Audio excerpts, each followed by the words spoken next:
Imagine witnessing God's glory departing from Solomon's temple, then seeing it return in blazing magnificence. Ezekiel experienced the impossible, a priest in exile who became heaven's war correspondent.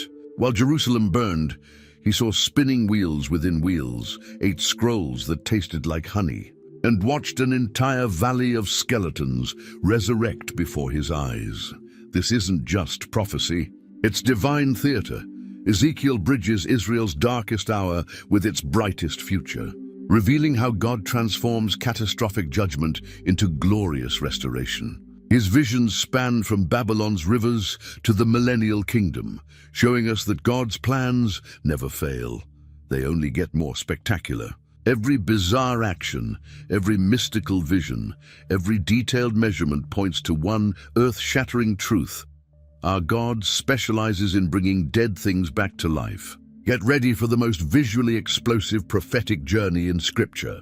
Ezekiel was 30 years old, living as a prisoner among thousands of Jewish exiles by the Kibar River in Babylon. He should have been serving as a priest in Jerusalem's temple, but instead he found himself in a foreign land, far from home. Then on his 30th birthday, something happened that would change everything. The heavens opened above him like a door being torn wide. What Ezekiel saw next defied everything he thought he knew about God. A huge storm cloud appeared, glowing with fire and surrounded by brilliant light. From the center of the fire came 4 living creatures, unlike anything on earth. Each creature had 4 faces and 4 wings, and their legs were straight with feet like polished bronze, as chapter 1 verse 6 describes. Each of the 4 had the face of a human being, and on the right side each had the face of a lion, on the left the face of an ox. Each also had the face of an eagle.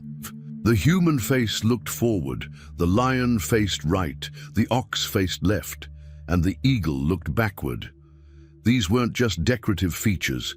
Each face had deep meaning that Ezekiel would understand later. The creatures moved in perfect unity, never turning as they went. Fire flickered back and forth between them constantly, and lightning shot out from the flames. When they moved, they looked like flashes of lightning racing across the sky. The sound they made was incredible, like the roar of rushing waters or the voice of God himself. But that wasn't all. Beside each creature sat a wheel that sparkled like topaz. These wheels were enormous, and here's what made Ezekiel's heart race. They were covered with eyes. Chapter 1 verse 18 tells us, "Their rims were high and awesome, and all 4 rims were full of eyes all around." Imagine wheels taller than a man, gleaming like precious stones. With hundreds of eyes watching everything, the wheels could move in any direction without turning, and wherever the creatures went, the wheels went too. When the creatures rose from the ground, the wheels rose with them. The spirit of the living creatures was in the wheels, making them move as one. Above these amazing creatures stretched something that looked like a crystal dome, sparkling and beautiful beyond description. Above that crystal expanse sat a throne made of what appeared to be brilliant blue sapphire. And on that throne was a figure that looked like a man, but glowed with incredible light. From his waist up, the figure looked like glowing metal in a blazing fire. From his waist down, he appeared to be made of fire itself, surrounded by brilliant light. A rainbow encircled him, shining like an emerald after the rain. This was the appearance of the glory of the Lord, and when Ezekiel saw it, he fell face down on the ground, completely overwhelmed. While Ezekiel lay there with his face in the dirt, trembling before God's glory, he heard a voice speaking to him. The voice was gentle but powerful, calling him Son of Man, a title that reminded him he was just a human being standing before the Creator of the universe. "Son of Man, stand up on your feet, and I will speak to you," God said. As soon as these words were spoken, the Spirit entered Ezekiel and lifted him to his feet. He stood there, still shaking, as God began to give him the most difficult assignment anyone could imagine. God explained that he was sending Ezekiel to the Israelites, a rebellious nation that had turned against their Creator. These weren't strangers. They were his own people, the descendants of Abraham, Isaac, and Jacob. But they had become stubborn and hard-hearted, refusing to listen to God's voice. As chapter 2, verse 4 records God's words, "The people to whom I am sending you are obstinate and stubborn. Say to them, 'This is what the sovereign Lord says.'" Whether they listened or refused to listen, they would know that a prophet had been among them. God warned Ezekiel not to be afraid of them, even though they would be like thorns and scorpions around him. Their words might sting and their looks might frighten him, but he must speak God's words boldly. The people were rebellious, but Ezekiel had to remain faithful. Then something extraordinary happened. A hand appeared before Ezekiel holding a scroll. The hand unrolled it, and Ezekiel could see that both sides were covered with writing. Usually scrolls only had writing on one side, but this one was completely full of words. And these weren't happy words. The scroll contained lamentations, mourning, and woe. God gave Ezekiel a strange command in chapter 3, verse 1. "Son of man, eat what is before you. Eat this scroll. Then go and speak to the people of Israel." God was telling him to literally eat the scroll covered with sad and terrible words. Ezekiel opened his mouth, and God fed him the scroll. Here's the amazing part. Even though the scroll was full of judgments and warnings about coming disaster, it tasted as sweet as honey in Ezekiel's mouth. The word of God, even when it contained difficult messages, was still precious and good. After Ezekiel ate the entire scroll, God told him that these words would become the message he would carry to the house of Israel. But God had more warnings for his new prophet. The people wouldn't want to listen to Ezekiel because they didn't want to listen to God himself. They were hard-headed and stubborn. To help Ezekiel stand against their resistance, God made him just as determined as they were stubborn. "I will make your forehead like the hardest stone, harder than flint," God promised in chapter 3, verse 9. "Do not be afraid of them or terrified by them, though they are a rebellious people." The Spirit then lifted Ezekiel up and took him away. Behind him, he heard the sound of great rumbling as the glory of the Lord rose from its place. He heard the wings of the living creatures brushing against each other and the sound of the wheels beside them, a loud, thunderous noise. The Spirit brought Ezekiel to Tel Aviv, where the Jewish exiles lived by the Kebar River. For 7 days, he sat among them, completely overwhelmed by everything that had happened to him. The people around him had no idea that they were living next to someone who had just seen the throne of God and been commissioned as his prophet. After 7 days of sitting in shocked silence, God spoke to Ezekiel again. This time, he gave the prophet instructions that would make everyone stop and stare. God wanted Ezekiel to create a living demonstration that no one could ignore or misunderstand. First, God told Ezekiel to take a clay tablet, the kind used for writing in Babylon, and draw the city of Jerusalem on it. This wasn't just a simple sketch. Ezekiel had to create a detailed model showing the city under siege. He built tiny ramps leading up to the walls, just like enemy armies would use to attack a real city. Around his model city, Ezekiel set up small camps representing enemy armies. He made miniature battering rams and siege works, creating a perfect picture of Jerusalem surrounded by hostile forces. Anyone who saw this display would immediately understand what was coming. But God wasn't finished with the demonstration. He told Ezekiel to take an iron pan and place it like a wall between himself and the model city. This iron barrier represented how God had turned his face away from Jerusalem. The city that had once enjoyed God's protection would now face his judgment. Then came the part that would test Ezekiel's commitment like nothing else. God commanded him to lie down on his left side and stay there for 390 days. During this time, he would symbolically carry the sin of the northern kingdom of Israel. As chapter 4, verse 5 explains, "I have laid on you the years of their sin. For 390 days, you will bear the sin of the people of Israel. After those 390 days were completed, Ezekiel had to turn over and lie on his right side for 40 more days, representing the sins of Judah. That meant 430 days total of lying on his side as a living picture of his nation's punishment.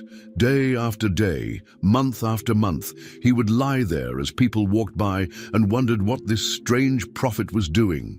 While Ezekiel lay on his side, God gave him very specific rules about food and water. He could eat only 20 shekels of food per day, about 8 ounces, carefully weighed out. He was allowed just 1/6 of a hin of water daily, roughly 2/3 of a quart. This meager ration showed how little food the people in Jerusalem would have when enemy armies surrounded the city. The cooking instructions were even more disturbing. God told Ezekiel to bake his bread using dried human waste as fuel. This represented how desperate and unclean conditions would become during the siege. When Ezekiel protested that he had never eaten anything unclean in his life, God showed mercy and allowed him to use cow dung instead.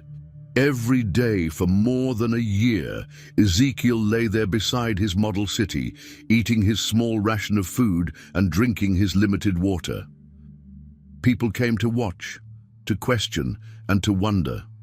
Some probably mocked him, others felt sorry for him, but everyone understood the message. Jerusalem was going to be surrounded, starved, and conquered.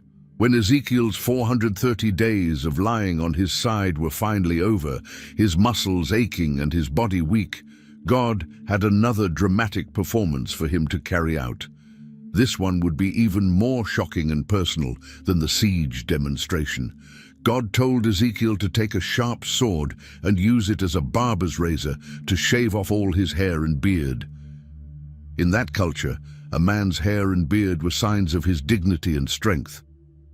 For a priest to shave them off was almost unthinkable, but God wanted everyone to see this dramatic act. After collecting all his hair, Ezekiel had to do something very precise. He needed to weigh the hair on scales and divide it into 3 exactly equal parts. This wasn't random. Every strand had meaning, and the division had to be perfect.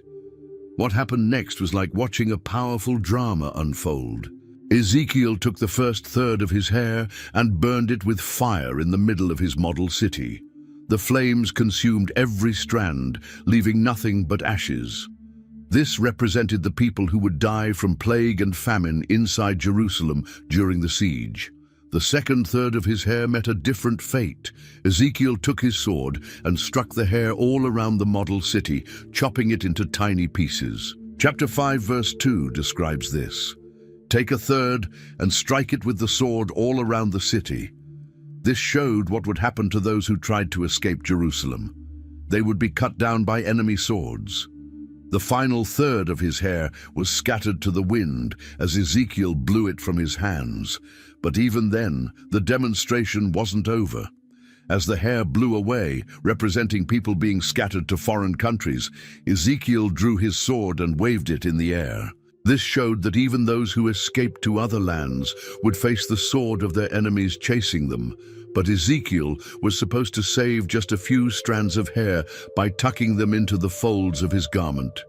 These represented the small number of people who would survive the coming disaster. Yet even this wasn't the end of their troubles.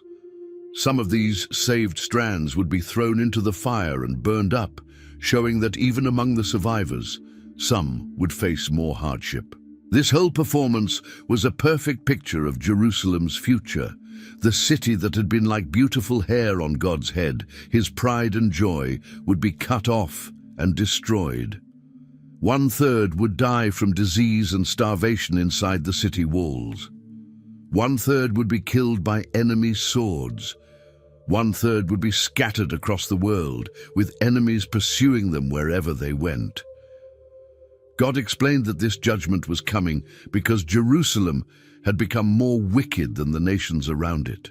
The city that was supposed to be a light to the world had become darker than its pagan neighbors. As chapter 5 verse 6 declares, "She has rebelled against my laws and decrees more than the nations and countries around her." The people had rejected God's laws and refused to follow his decrees. They had turned to the disgusting practices of other nations instead of staying faithful to the God who had chosen them. Because of this rebellion, God would execute judgments on Jerusalem that were more severe than anything he had done before or would do again. After the dramatic hair-cutting demonstration, the word of the Lord came to Ezekiel again. This time, God told him to turn his face toward the mountains of Israel and prophesy against them. This might seem strange. What had the mountains done wrong? But these hills and high places had become centers of idol worship throughout the land. The mountains of Israel had once been holy, the places where God met with his people, but now they were covered with altars to false gods, high places where people burned incense to idols, and sacred groves where they practiced pagan rituals. What should have been places of worship to the true God had become centers of spiritual adultery. Speaking as God's voice, Ezekiel addressed the mountains directly. Chapter 6, verse 3 records his words. This is what the sovereign Lord says to the mountains and hills, to the ravines and valleys. I am about to bring a sword against you, and I will destroy your high places. The sword represented the Babylonian army that would sweep through the land, destroying everything in its path. These high places weren't just empty hills. They were elaborate worship centers with altars where people offered sacrifices to false gods. There were sacred stones called standing stones and wooden poles called Asherah poles, all dedicated to pagan deities. The people thought these objects had power to help them, but God promised to smash them all into pieces. The judgment would be thorough and devastating. The altars would be demolished, the incense altars would be broken down, and the idols would be smashed to bits. But the destruction wouldn't stop with the religious objects. The people who worshipped there would also face God's wrath. As chapter 6 verse 7 warns, your people will fall slain among you, and you will know that I am the Lord. The very places where people had bowed down to false gods would become their graveyards. They would die right beside the broken pieces of the idols they had trusted in. The devastation would be so complete that dead bodies would be scattered everywhere. Wild animals would drag bones around, spreading them across the landscape. The cities would be laid waste and left completely empty. Where once there had been bustling communities full of people going about their daily lives, there would be only silence and ruins. Yet even in this terrible judgment, God had a purpose. When the people saw their land destroyed and their idols powerless to save them, they would finally understand who the real God was. The destruction would serve as proof that the Lord alone is God, not the wooden and stone images they had been worshipping. Some people would survive this disaster, but they would be scattered among the nations as prisoners and refugees. Even in foreign lands, they would remember what had happened to their homeland. Chapter 6 verse 9 explains, Then in the nations where they have been carried captive, those who escape will remember me, how I have been grieved by their adulterous hearts, which have turned away from me, and by their eyes, which have lusted after their idols. These survivors would finally understand how much their unfaithfulness had hurt God's heart. They would realize that their idol worship had been like adultery. They had betrayed the God who loved them and had chosen other lovers instead. This understanding would make them hate themselves for all the evil things they had done. The word of the Lord came to Ezekiel with an urgent and terrifying message. The end was rushing toward Israel like a massive storm, and there was no escape. This wasn't a distant threat or a warning about something that might happen someday. The end had already begun, and it was spreading across the entire land. As chapter 7 verse 2 declares with finality, the end has come upon the four corners of the land. From north to south and east to west, every part of Israel would face God's judgment. There would be no safe places to hide, no regions that would be spared, no cities that would escape. God's patience, which had lasted for centuries, was finally exhausted. He had sent prophet after prophet to warn his people, but they had refused to listen. They had continued in their rebellion, their idol worship, and their violence. Now the time for warnings was over. The time for judgment had arrived. Chapter 7 verse 3 makes this clear. The end is now upon you, and I will unleash my anger against you. I will judge you according to your conduct and repay you for all your detestable practices. God would treat them exactly as they had treated him. Since they had shown no mercy to the poor and oppressed, he would show no mercy to them. The people had filled the land with violence, so violence would return to them. They had ignored God's laws, so they would face the consequences of lawlessness. They had worshipped idols instead of their Creator, so they would discover how helpless those idols really were. When the day of judgment arrived, nothing the people trusted in would be able to save them. Their money, which they had worked so hard to accumulate, would become worthless overnight. As chapter 7 verse 19 explains, they will throw their silver into the streets, and their gold will be treated as a thing unclean. Their silver and gold will not be able to deliver them in the day of the Lord's wrath. All the wealth they had gained through dishonest business practices would be unable to buy them safety. The gold and silver they had valued more than God would be thrown away like garbage. In the day of terror, only God could provide protection, but they had rejected him. The terror would be universal. Kings would mourn, princes would be clothed with despair, and the hands of common people would tremble with fear. Chapter 7 verse 27 describes the complete breakdown. The king will mourn, the prince will be clothed with despair, and the hands of the people of the land will tremble.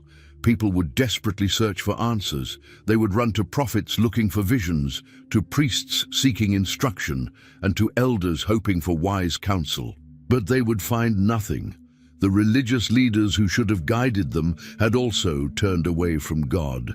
When the crisis hit, there would be no one left who could show them the way. Disaster would follow disaster in rapid succession. Bad news would pile up like storm clouds gathering overhead. The whole social order would collapse. Everything that had seemed stable and permanent would crumble in a matter of days. It was the 6th day of the 6th month in the 6th year of Ezekiel's exile, 14 months after his first incredible vision by the Kibar River. He was sitting peacefully in his house with the elders of Judah around him, probably discussing the state of their homeland, when something amazing happened again. Suddenly, the same glorious figure Ezekiel had seen in his first vision appeared before him. The figure looked like a man, but was made of fire and brilliant light. From his waist down, he appeared to be fire itself. From his waist up, he glowed like heated metal in a blazing furnace, surrounded by incredible brightness. This glorious being reached out what looked like a hand and grabbed Ezekiel by the hair of his head. Immediately, the Spirit lifted him up between earth and heaven and carried him in visions to Jerusalem, to the temple of God. But what Ezekiel saw there would break his heart and shock him to his core. The Spirit set him down at the entrance to the north gate of the inner court, where something terrible was standing. There was an idol, a statue that provoked God to jealousy. This wasn't just any decoration. This was an object of worship that competed with God for the people's devotion, right there in God's own house. But God's glory was there too, shining just as brilliantly as Ezekiel had seen it by the Kibar River. The contrast was striking. God's holy presence and a jealousy-provoking idol existing in the same sacred space. It was like finding trash in a palace or poison in a medicine bottle. God spoke to Ezekiel, asking him if he could see what the people were doing. "Do you see what they are doing?" God asked in chapter 8, verse 6. "The utterly detestable things the Israelites are doing here, things that will drive me far from my sanctuary." But this was only the beginning. God promised to show him things that were even worse. God led Ezekiel to the entrance of the court, where he noticed something unusual in the wall. When God told him to dig into the wall, Ezekiel discovered a hidden doorway.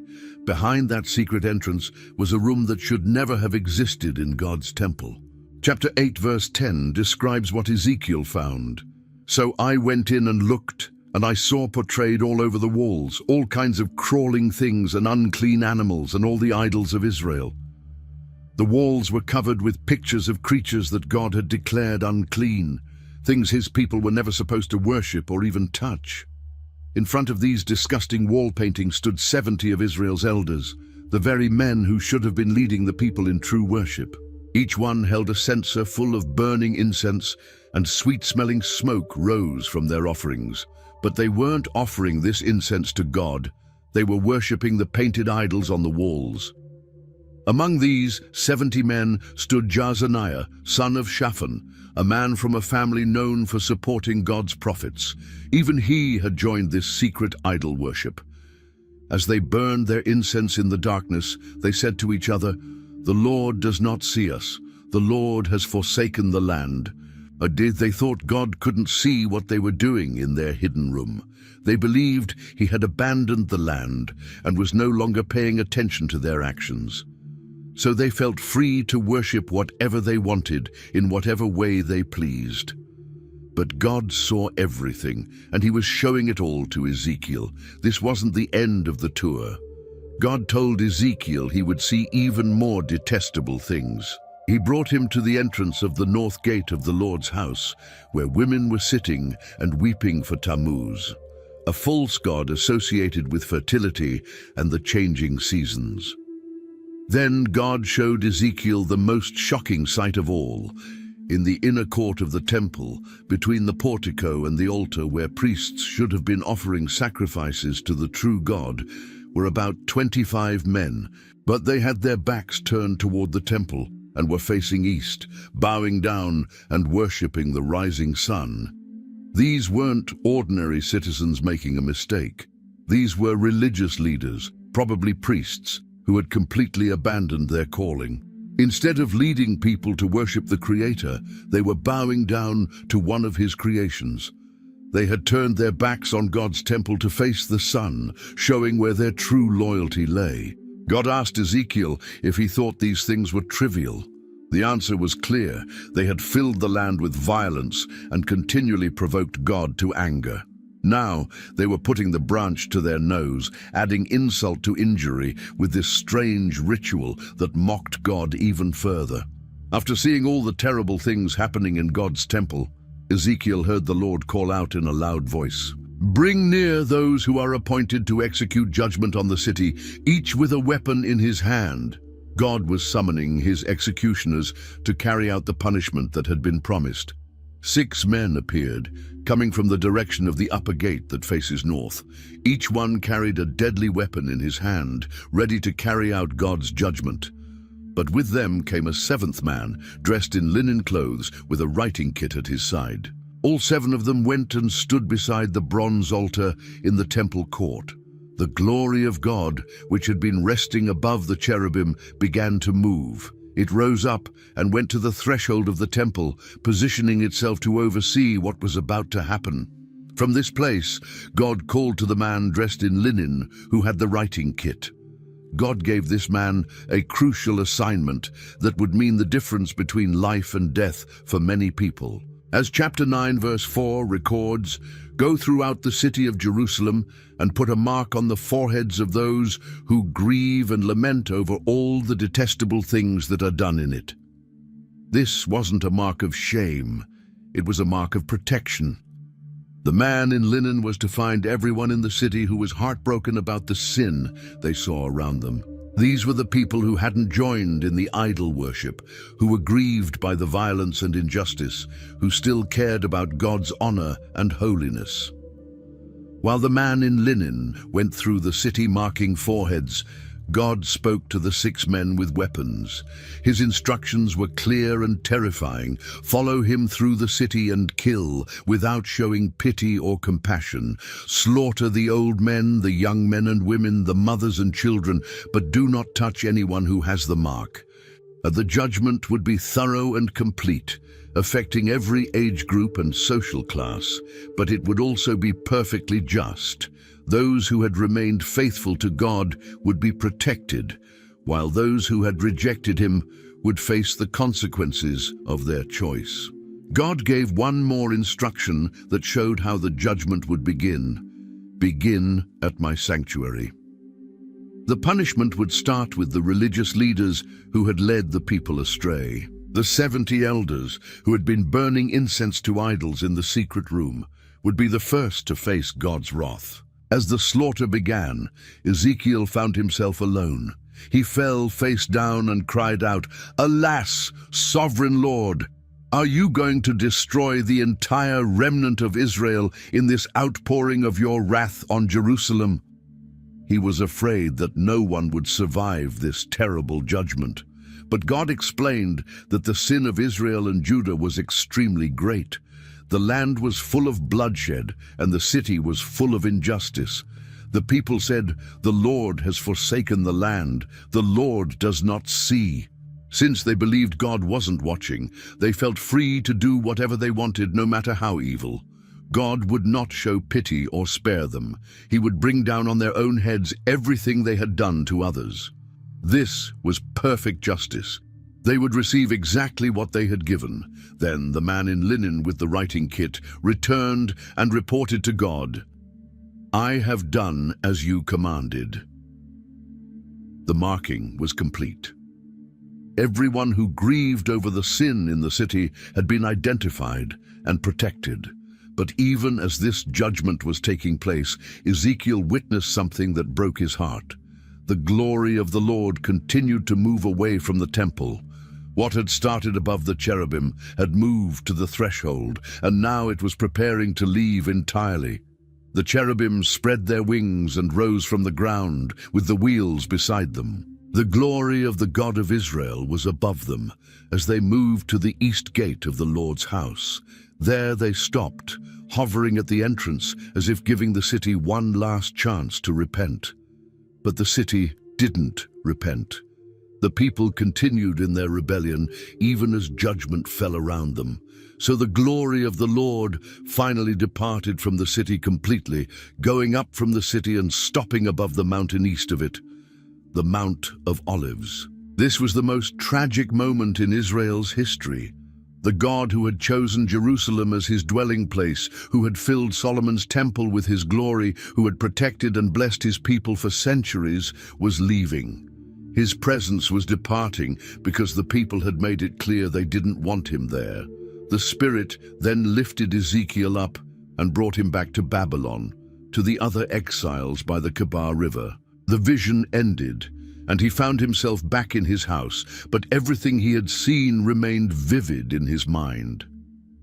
The next day, he told the exiles everything the Lord had shown him: the secret idolatries, the coming judgment, and the departure of God's glory from Jerusalem. The word of the Lord came to Ezekiel with instructions for another dramatic performance that would grab everyone's attention. This time, God wanted him to act out exactly what would happen to the people of Jerusalem when the city fell. The performance would be so realistic that no one could miss the message. God told Ezekiel to pack his belongings during the day while everyone was watching. He was to gather only the essentials, the kind of bundle a refugee would carry when forced to flee their home quickly. As chapter 12, verse 3 explains, "Therefore, Son of Man, pack your belongings for exile, and in the daytime as they watch, set out and go from where you are to another place." Perhaps they will understand, though they are a rebellious people. But this wasn't just about packing bags. God had something much more dramatic in mind. When evening came, Ezekiel was to dig through the wall of his house while everyone watched. He would carry his bundle on his shoulders and leave through the hole he had made, covering his face so he couldn't see the land he was leaving behind. This strange behavior would make people curious. They would ask questions, wanting to know why this prophet was acting so oddly. When they asked, Ezekiel was ready with God's answer. He was acting out what would happen to the prince in Jerusalem and all the people with him. The performance had deep meaning. Just as Ezekiel was carrying his belongings into exile, the people of Jerusalem would soon be forced to pack up and leave their homes. Just as he dug through the wall, they would try to escape through broken walls when the city was under attack. The covered face had special significance too. It represented how the Prince of Jerusalem would try to escape in disguise, covering his face so no one would recognize him as he fled. But even this wouldn't save him from capture. God revealed exactly what would happen to this prince.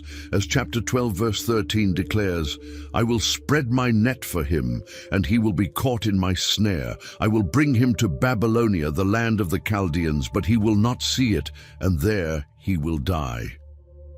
The prince would be captured and taken to Babylon, but something would happen to his eyes, so he wouldn't see the land where he would spend his final days. The people around the prince would be scattered in every direction. Some would flee to Egypt, others to different countries, but everywhere they went, the sword would pursue them.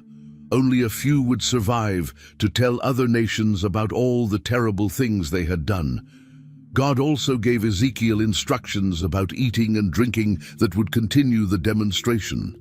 He was to eat his food with trembling hands and drink his water with shaking and fear.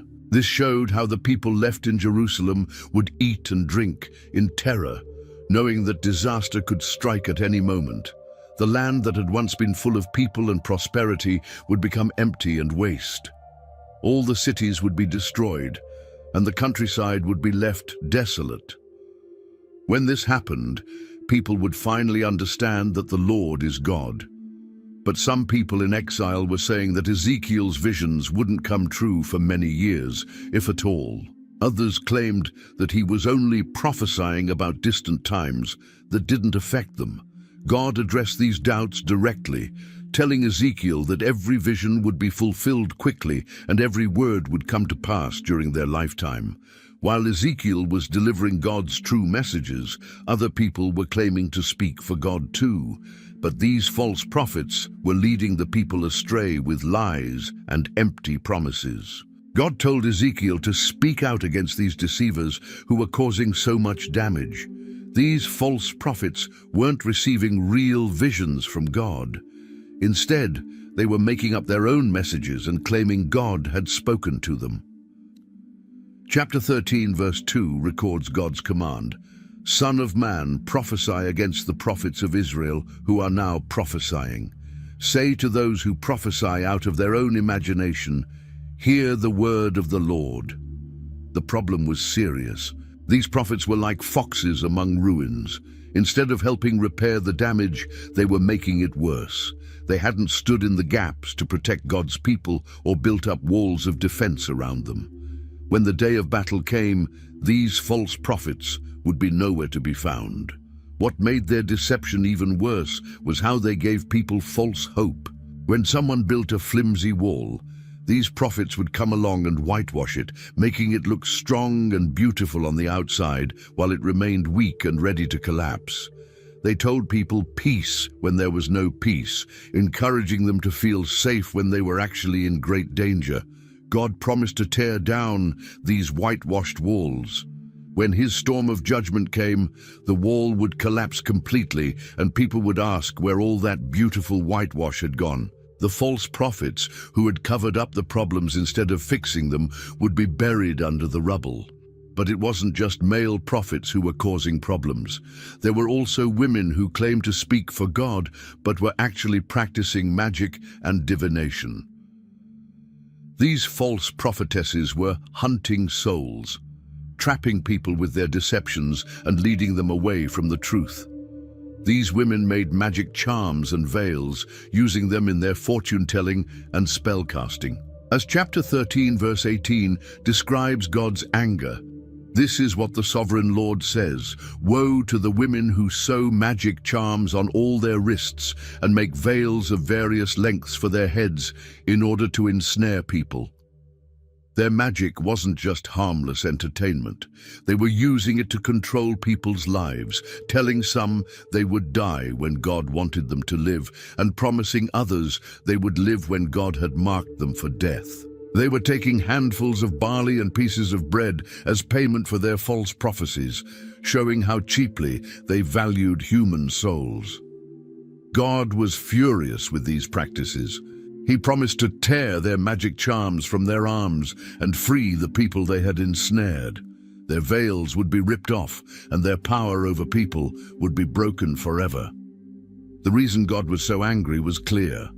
These false prophets and prophetesses were discouraging good people and encouraging wicked ones. They made righteous people sad with lies, while they strengthened the hands of evil people, encouraging them not to turn from their wicked ways. Because of their deceptions, these false religious leaders would be excluded from God's people. They wouldn't be listed in the records of Israel, they wouldn't enter the promised land, and they would lose their place among God's chosen nation. When God restored his people, these deceivers would be left behind. Some of the elders of Israel came to sit before Ezekiel, probably hoping to receive a word from the Lord about their situation. These were respected leaders among the exiles, men who should have been examples of faithfulness to God. But as they sat there looking righteous and spiritual, God revealed their true condition to his prophet. The Lord spoke to Ezekiel about what was really in these men's hearts. As chapter 14 verse 3 reveals, "Son of man, these men have set up idols in their hearts and put wicked stumbling blocks before their faces. Should I let them inquire of me at all?" These elders hadn't built physical altars or carved wooden statues, but they were idol worshippers just the same. In their hearts and minds, they had set up other gods and given their devotion to things that competed with the Lord. They had stumbling blocks right in front of their faces, things that kept them from seeing and following God clearly. God told Ezekiel to speak directly to them about this heart idolatry. Anyone from Israel who set up idols in their heart and then came to inquire of the Lord would receive an answer, but not the kind they expected. God himself would answer them according to their idolatry, dealing with them based on what they really worshipped rather than what they claimed to worship.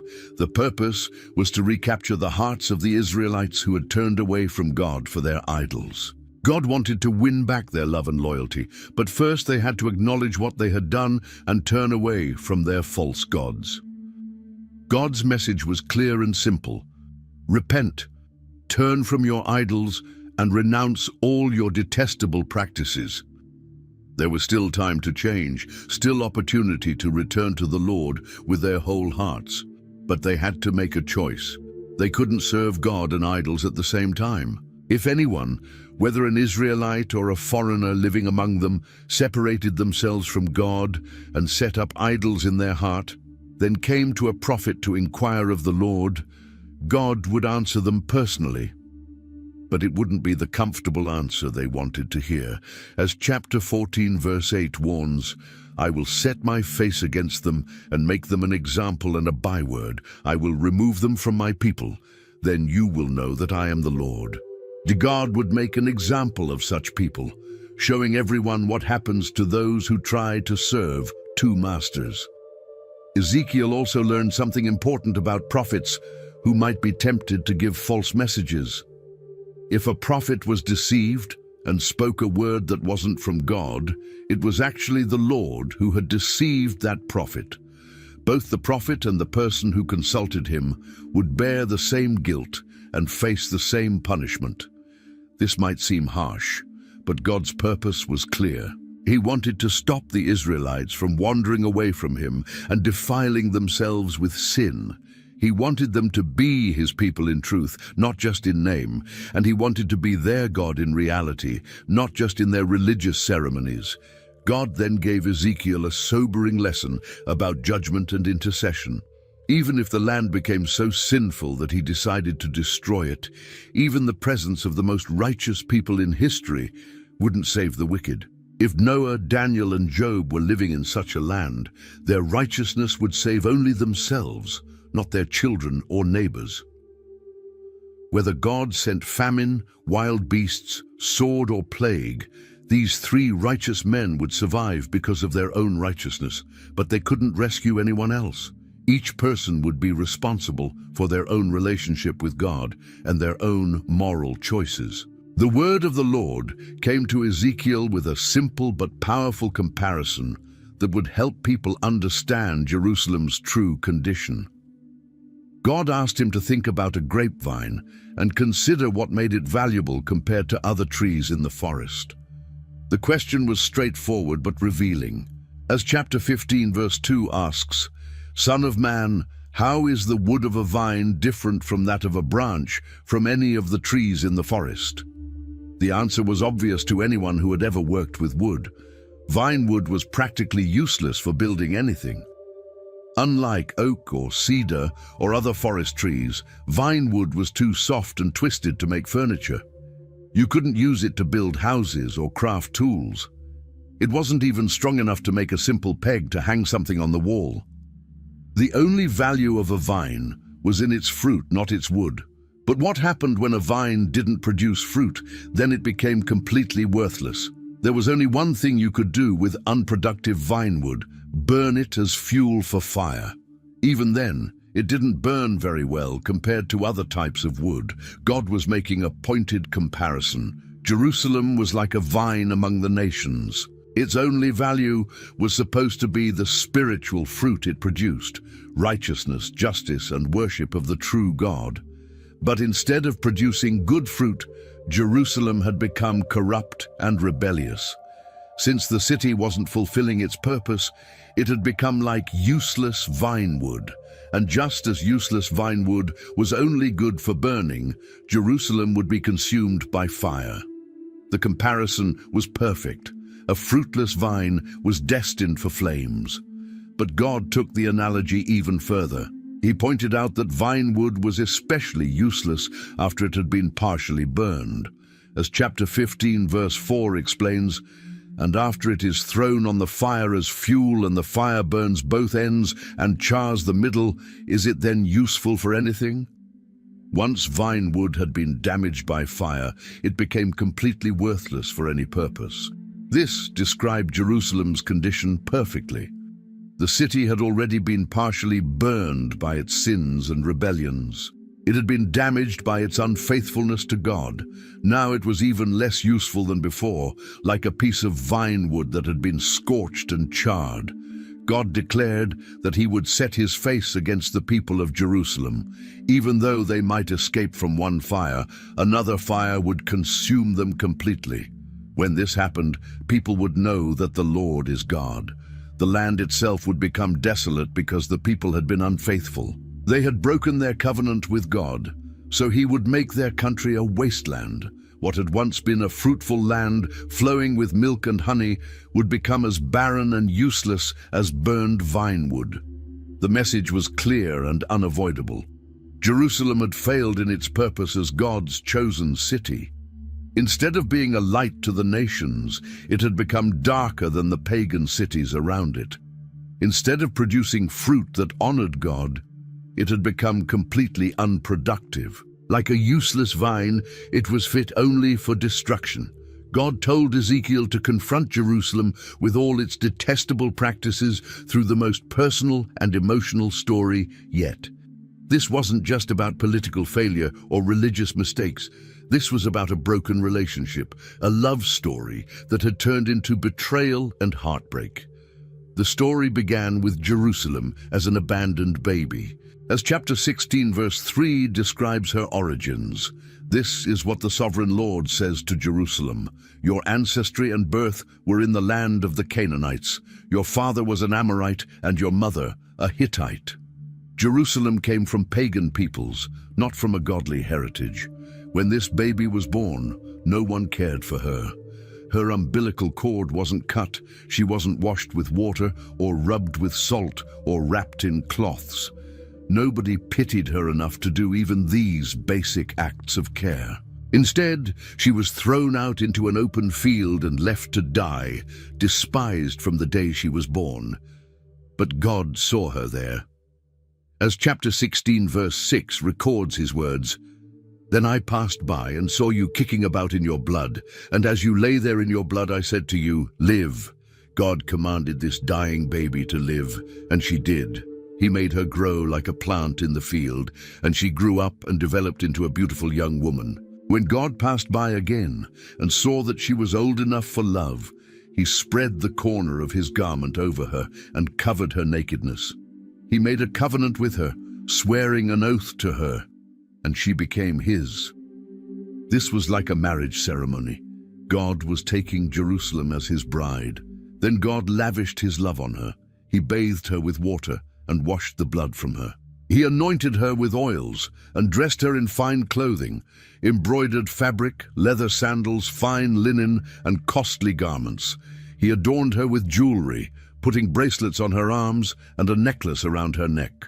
As chapter 16 verse 12 describes his generosity, "I put a ring on your nose, earrings on your ears, and a beautiful crown on your head." She was decorated like a queen, wearing gold and silver, dressed in the finest materials. Her food was the best, fine flour, honey, and olive oil. She became very beautiful and rose to be a queen. Her fame spread among the nations because of her beauty. God had made her perfect through the splendor he had given her. She was like a showcase of God's goodness and love, a living example of what he could do for those who belonged to him. But then the story took a tragic turn. Jerusalem began to trust in her own beauty instead of in God who had given it to her. She used her fame to become a prostitute, giving her favors to anyone who passed by. The very gifts God had given her became tools for betraying him. She took the beautiful clothes God had provided and made shrines where she carried on her prostitution. She took the gold and silver jewelry he had given her and made male idols to worship. She even took their sons and daughters, the children God had given them, and sacrificed them to these false gods. Chapter 16 verse 20 reveals the depth of her betrayal. "And you took your sons and daughters whom you bore to me and sacrificed them as food to the idols. Was your prostitution not enough?" She had killed the very children that belonged to God, offering them to idols as if they were mere food. Her spiritual adultery became worse than physical prostitution. Regular prostitutes received payment for their services, but Jerusalem was different. As chapter 16 verse 34 explains, "So in your prostitution you are the opposite of others. No one runs after you for your favors. You are the very opposite, for you give payment and none is given to you." She was paying her lovers instead of being paid. She gave gifts to all her lovers, bribing them to come to her from everywhere for her illegal favors. She was so desperate for the attention of false gods and foreign nations that she would pay anything to get them to notice her. This made God's anger burn like fire. The wife he had rescued, beautified and crowned as queen, had become worse than any ordinary prostitute. She had taken everything he gave her and used it to betray him with other lovers. The word of the Lord came to Ezekiel with a riddle and a parable that would reveal the political mistakes Jerusalem's leaders were making. This story used images of great eagles and trees to show how the kingdom of Judah was trying to play dangerous games with powerful nations. God told Ezekiel to present this riddle to the people of Israel. As chapter 17 verse 3 begins the parable, "Say to them, this is what the sovereign Lord says, a great eagle with powerful wings, long feathers and full plumage of varied colors came to Lebanon. Taking hold of the top of a cedar, he broke off its topmost shoot and carried it away to a land of merchants, where he planted it in a city of traders." This great eagle represented the king of Babylon, Nebuchadnezzar. He was powerful and magnificent, with wings that could reach anywhere in his empire. The cedar tree was the royal house of Judah, and the topmost shoot he broke off was King Jehoiakim, whom he had taken captive to Babylon. But the eagle did more than just take the top of the tree. He also took some of the seed of the land, other members of the royal family and nobles. He planted this seed in fertile soil, placing it like a willow by abundant water. This represented how Nebuchadnezzar had set up Zedekiah as a puppet king in Jerusalem. Under Babylon's control, this planted vine was supposed to grow low and spreading, with its branches turning toward the eagle and its roots remaining under the eagle's control. Judah was meant to be a humble vassal kingdom, loyal to Babylon and dependent on Babylonian protection. For a while, this arrangement worked. The vine grew and became a low, spreading vine. Its branches turned toward the great eagle, and its roots grew under the eagle's watch. Zedekiah ruled as Nebuchadnezzar's appointed king, and Judah remained peaceful under Babylonian protection. But then another great eagle appeared on the scene. This vine began to turn its roots and branches toward this second eagle, hoping for better treatment. As chapter 17 verse 7 describes, "But there was another great eagle with powerful wings and full plumage. The vine now sent out its roots toward him from the plot where it was planted and stretched out its branches to him for water." This second great eagle was Egypt. Instead of remaining loyal to Babylon, Zedekiah had begun making secret alliances with Egypt, hoping that Pharaoh would provide military support against Nebuchadnezzar. He was like a vine trying to get water from two different sources, thinking this would make him stronger and more secure. But God revealed that this strategy was doomed to fail. The vine was already planted in good soil with plenty of water. It could have grown into a splendid vine, producing branches and bearing fruit if it had stayed where it was planted. But by trying to reach toward another source, it would be uprooted and destroyed. Chapter 17 verse 9 poses the crucial question: will it thrive? Will it not be uprooted and stripped of its fruit so that it withers? All its new growth will wither. It will not take a strong arm or many people to pull it up by the roots. The answer was obvious. When someone tried to transplant a vine that was already established, especially if they did it by force, the vine would die. Zedekiah's rebellion against Babylon and his alliance with Egypt would not save Judah. It would destroy the kingdom completely. God explained the meaning directly. King Zedekiah had despised his oath to Nebuchadnezzar and broken his covenant with Babylon. Even though he had given his hand in pledge and agreed to be Babylon's vassal, he had rebelled and sent envoys to Egypt asking for horses and a large army. Because Zedekiah had broken his sworn agreement, he would not escape. God himself would bring judgment on him for despising the oath and breaking the covenant. The king would be caught in God's snare and brought to Babylon, where he would be judged for his unfaithfulness. The word of the Lord came to Ezekiel to address a saying that had become popular among the people of Israel. They were repeating a proverb that blamed their current troubles on their ancestors' mistakes. The saying went, "The parents eat sour grapes, and the children's teeth are set on edge."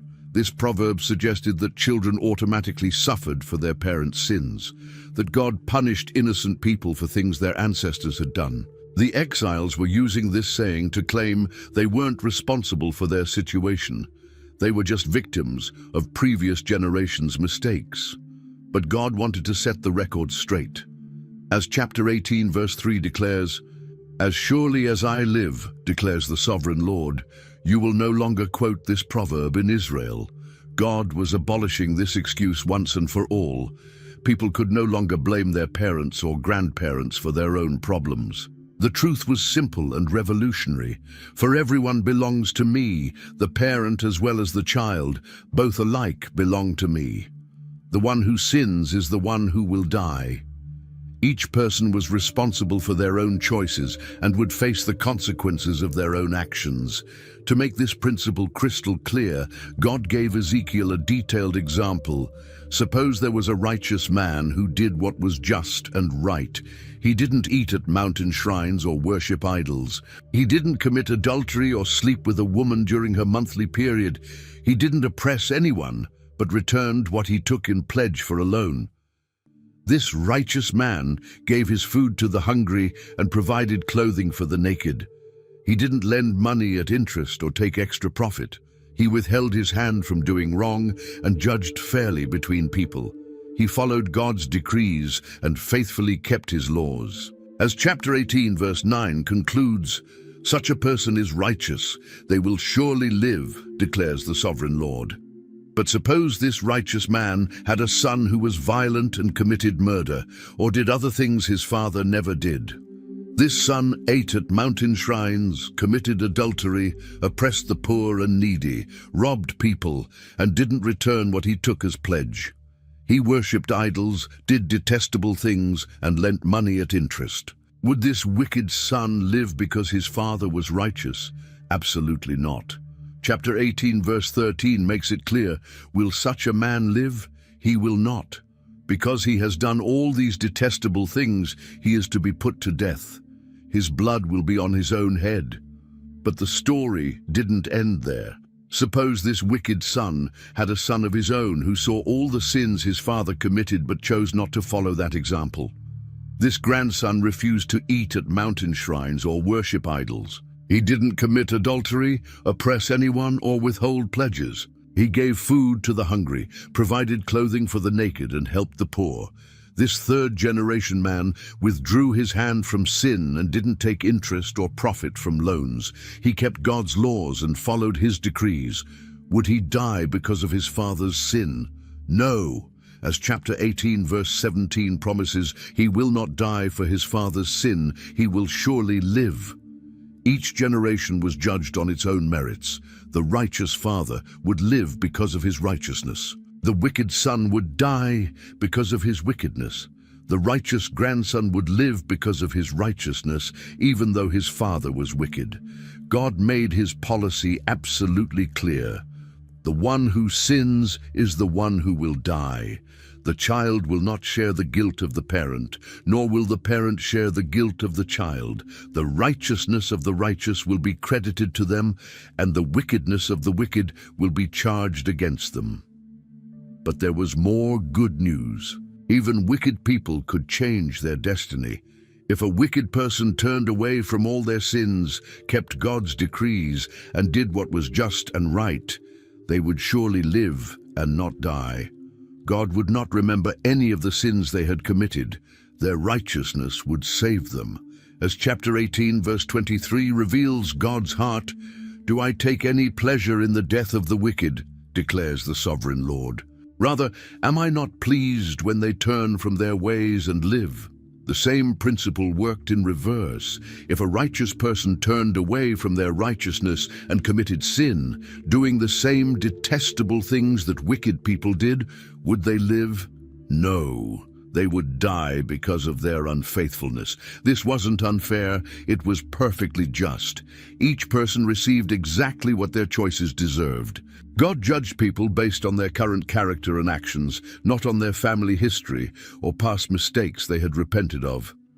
God told Ezekiel to take up a lament for the princes of Israel, using the image of a lioness and her cubs to tell the tragic story of Judah's royal family.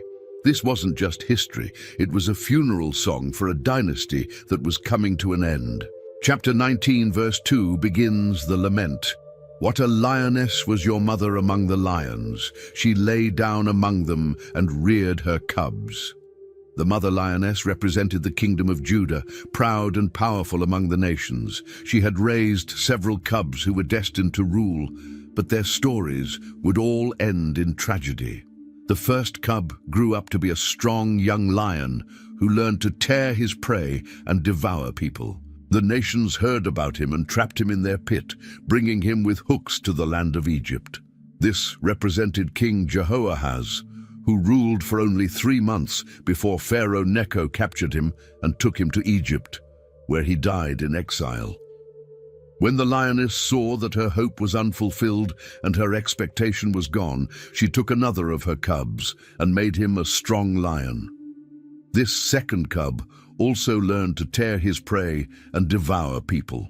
He broke down strongholds and devastated towns, terrifying the land and everything in it with his roaring. But the nations came against this lion too, spreading their net to catch him. As chapter 19 verse 9 describes his fate, with hooks they pulled him into a cage and brought him to the king of Babylon. They put him in prison, so his roar was heard no longer on the mountains of Israel. This was King Jehoiakim, taken captive to Babylon when he was still young. The lament then shifted to a different image. Your mother was like a vine planted by the water, fruitful and full of branches because of abundant water. Its branches were strong, fit for a ruler's scepter. It towered high above the thick foliage, conspicuous for its height and many branches. But this fruitful vine was uprooted in fury and thrown to the ground. The east wind made it shrivel, its fruit was stripped off, its strong branches withered, and fire consumed them. Now it was transplanted to the desert in a dry and thirsty land. As chapter 19 verse 14 concludes the lament, fire spread from one of its main branches and consumed its fruit. No strong branches left on it, fit for a ruler's scepter. The royal line of David was coming to an end, with no strong leadership left to guide the nation. In the 7th year, in the 5th month, on the 10th day, some elders of Israel came to inquire of the Lord and sat down before Ezekiel. But God refused to let them inquire of him, because their hearts were still full of rebellion and idolatry. Instead, God told Ezekiel to judge them by making them aware of the detestable practices of their ancestors. From the very beginning in Egypt, the Israelites had been rebellious. God had chosen them and sworn to bring them out of Egypt to a land flowing with milk and honey, but they had to get rid of their idols first. But they rebelled and wouldn't listen. They didn't throw away their idols or forsake the gods of Egypt. God was ready to pour out his wrath on them right there in Egypt, but he held back for the sake of his name, so the nations wouldn't see him fail to deliver his people. Even after bringing them out of Egypt and giving them his laws in the wilderness, the people continued to rebel. They violated his laws, rejected his decrees, and desecrated his Sabbaths. Their hearts were devoted to their idols rather than to God. Generation after generation repeated the same pattern of rebellion. God kept giving them chances to obey, but they kept choosing to follow other gods instead. Now, he was bringing them full circle. They would go back into exile just like their ancestors had been slaves in Egypt. God would gather them from all the countries where they had been scattered and bring them into the wilderness of the nations. There he would judge them face to face, just as he had judged their ancestors in the wilderness after Egypt. As chapter 20 verse 38 promises, "I will purge you of those who revolt and rebel against me. Although I will bring them out of the land where they are living, yet they will not enter the land of Israel. Only those who were truly faithful would be allowed to return to the promised land. The fire of judgment was already kindling." God told Ezekiel to prophesy against the forest of the Negev, saying that fire would consume every green tree and every dry tree.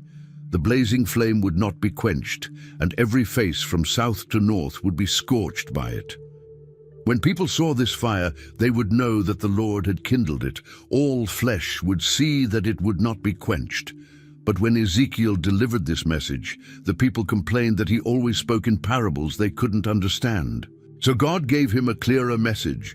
The sword of the Lord was being sharpened and polished, ready for slaughter. This sword would strike the prince of Israel and all the people with him. God would test them with the sword, and it would not be turned back. The sword would strike again and again, a sword for great slaughter, closing in on them from every side. Hearts would melt with fear, and many would fall. God had stationed the sword for slaughter at all their gates, flashing like lightning and grasped for slaughter. Chapter 21, verse 27 reveals the ultimate purpose. A ruin! A ruin! I will make it a ruin. The crown will not be restored until he to whom it rightfully belongs shall come. To him I will give it. The Davidic kingdom would remain broken until the rightful king, the Messiah, came to claim his throne. The word of the Lord came to Ezekiel to address the nations that surrounded Israel, starting with those who had celebrated when Jerusalem fell. These neighboring countries thought they were safe from God's judgment, but they were about to learn that the God of Israel was also the God of all nations. First, God told Ezekiel to set his face against the Ammonites and prophesy against them.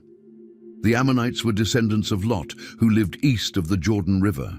When they saw Jerusalem being destroyed and the temple being defiled, they didn't feel sorry or offer help. Instead, they clapped their hands in joy. Chapter 25, verse 3 reveals their attitude. Say to them, hear the word of the sovereign Lord. This is what the sovereign Lord says, because you said, aha, over my sanctuary when it was desecrated, and over the land of Israel when it was laid waste, and over the people of Judah when they went into exile. The Ammonites had mocked God's holy place and laughed at his people's suffering. They thought Jerusalem's destruction proved their own gods were stronger than the Lord. But their celebration would be short-lived. God promised to give the Ammonites to the people of the east as a possession. These eastern tribes would set up their camps and pitch their tents among them, eating their fruit and drinking their milk. The capital city of Rabbah would become a pasture for camels, and the whole land would become a resting place for flocks. Because the Ammonites had clapped their hands and stamped their feet and rejoiced with malicious hearts over Israel's destruction, God would stretch out his hand against them. As chapter 25 verse 7 warns, therefore I will stretch out my hand against you and give you as plunder to the nations. I will wipe you out from among the nations and exterminate you from the countries. I will destroy you, and you will know that I am the Lord. Next came judgment on Moab and Seir. The Moabites were also descendants of Lot, living south of Ammon. They had said that Judah was just like all the other nations, nothing special or different. They denied that Israel had any unique relationship with God. Because of this attitude, God would expose Moab's flank, removing the frontier towns that were the glory of the land. He would give Moab along with the Ammonites to the people of the east as a possession, so that the Ammonites would not be remembered among the nations. God would inflict punishment on Moab too, and they would know that he is the Lord. The Edomites faced judgment for their revenge against Judah. Edom had taken vengeance and made themselves guilty by taking revenge. As chapter 25 verse 13 declares God's response, therefore this is what the sovereign Lord says, I will stretch out my hand against Edom and kill both man and beast. I will lay it waste, and from Teman to Dedan they will fall by the sword. God would take vengeance on Edom by the hand of his people Israel. The Israelites would deal with Edom in accordance with God's anger and wrath, and Edom would know his vengeance. Finally came the Philistines, who had acted in vengeance with malice in their hearts and destroyed out of ancient hostility. God would stretch out his hand against them, wipe out the Kerethites, and destroy those remaining along the coast. He would carry out great vengeance on them with furious rebukes, and they would know that he is the Lord when his vengeance came upon them. In the 11th year, on the first day of the month, the word of the Lord came to Ezekiel concerning Tyre, the great commercial city on the Mediterranean coast. Tyre had been watching Jerusalem's destruction with greedy eyes, seeing opportunity in Israel's tragedy. Tyre had said about Jerusalem, as recorded in chapter 26 verse 2, aha! The gate to the nations is broken, and its doors have swung open to me. Now that she lies in ruins, I will prosper. Tyre viewed Jerusalem as a trade competitor, and its destruction meant more business for the Phoenician merchants. But God had different plans for the merchant city. He would bring many nations against Tyre, like the sea casting up its waves. They would destroy Tyre's walls and pull down her towers, and God would scrape away her rubble and make her a bare rock. The attack would come from the north. As chapter 26, verse 7 identifies the enemy. For this is what the sovereign Lord says: from the north I am going to bring against Tyre Nebuchadnezzar, king of Babylon, king of kings, with horses and chariots, with horsemen and a great army. Nebuchadnezzar would lay siege to Tyre with all the weapons of war. He would set up siege works, build a ramp up to the walls, and raise his shields against the city. His battering rams would break down the walls, and his weapons would demolish the towers.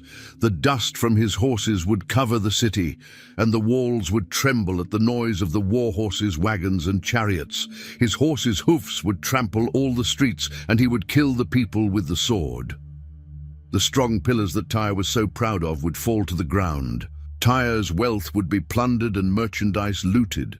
The walls would be broken down and the pleasant houses demolished. The stones, timber, and rubble would be thrown into the sea. God would put an end to the noisy songs, and the music of harps would be heard no more. Chapter 26, verse 14 describes Tyre's final fate. I will make you a bare rock, and you will become a place to spread fish nets. You will never be rebuilt, for I, the Lord, have spoken, declares the sovereign Lord. The coastlands would tremble when Tyre fell. The princes of the coast would step down from their thrones, lay aside their robes, and clothe themselves with trembling. They would sit on the ground and tremble every moment, appalled at what had happened to the great commercial center. God then told Ezekiel to take up a lament for Tyre, describing it as a beautiful ship perfectly constructed for sailing the seas. Chapter 27, verse 4 begins the description. Your domain was on the high seas. Your builders brought your beauty to perfection. This ship was made from the finest materials from around the world. Its planks were from pine trees of Senir, its mast from a cedar of Lebanon. Oars were made from oaks of Bashan, and the deck was made of cypress wood from the coasts of Cyprus, inlaid with ivory. The sail was made of fine embroidered linen from Egypt, serving as a banner. The awnings were blue and purple from the coasts of Elisha. Men from Sidon and Arvad were the oarsmen, and Tyre's skilled men were aboard as sailors. Veteran craftsmen from Byblos were aboard to caulk the seams. All the ships of the sea and their sailors came alongside to trade for Tyre's wares. The city was like a magnificent trading vessel, bringing together goods from every corner of the known world. But this beautiful ship would be wrecked by the east winds in the heart of the seas. Chapter 27, verse 34 describes the disaster. Now you are shattered by the sea in the depths of the waters. Your wares and all your company have gone down with you. When Tyre's king heard these prophecies, he probably thought he was safe because of his wisdom and power. So God gave Ezekiel a message specifically for the ruler of Tyre, addressing his pride and arrogance. Chapter 28, verse 2 records God's words to this proud king. Son of man, say to the ruler of Tyre, this is what the sovereign Lord says. In the pride of your heart you say, I am a god. I sit on the throne of a god in the heart of the seas.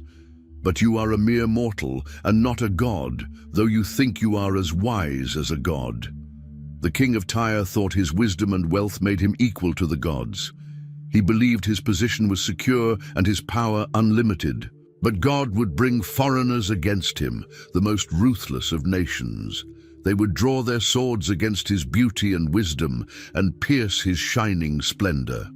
In the 10th year, in the 10th month, on the 12th day, the word of the Lord came to Ezekiel concerning Egypt, the ancient superpower that Israel had often turned to for help against their enemies. But Egypt had proven to be an unreliable ally. And now judgment was coming to the land of the Nile. God told Ezekiel to set his face against Pharaoh, king of Egypt, and prophesy against him and all Egypt. The Egyptian king thought he was powerful and secure, but God saw him differently.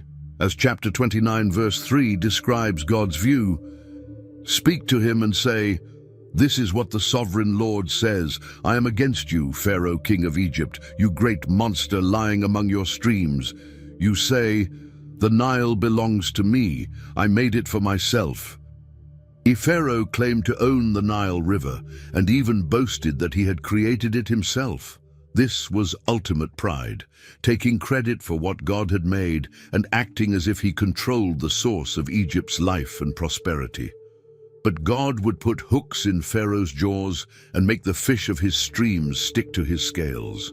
He would pull him out from among his streams with all the fish sticking to his scales. Then he would leave him in the desert, him and all the fish of his streams. Chapter 29 verse 5 explains what would happen next. "I will leave you in the desert, you and all the fish of your streams. You will fall on the open field and not be gathered or picked up. I will give you as food to the beasts of the earth and the birds of the sky." Egypt had been like a staff of reed to Israel. It looked strong from a distance, but when people leaned on it for support, it would splinter and pierce their hand. When Israel relied on Egypt for military help, Egypt failed them and made their situation worse instead of better. Because Egypt had been an unreliable ally and had failed to keep its promises, God would bring a sword against the land. He would kill both man and beast, making Egypt desolate from Migdol to Aswan, as far as the border of Cush. For 40 years, no foot of man or animal would pass through Egypt. It would be uninhabited for 40 years among desolate lands, and God would scatter the Egyptians among the nations and disperse them through the countries. But after 40 years, God would gather the Egyptians from the nations where they had been scattered. He would bring them back from captivity and return them to Upper Egypt, the land of their ancestry. There they would be a lowly kingdom, never again exalting itself above the other nations. Chapter 29 verse 15 describes Egypt's reduced status. It will be the lowliest of kingdoms and will never again exalt itself above the other nations. I will make it so weak that it will never again rule over the nations. Egypt would no longer be a source of confidence for Israel, but would be a reminder of their sin in turning to Egypt for help instead of trusting in God. When this happened, the Israelites would know that the Lord is the sovereign Lord.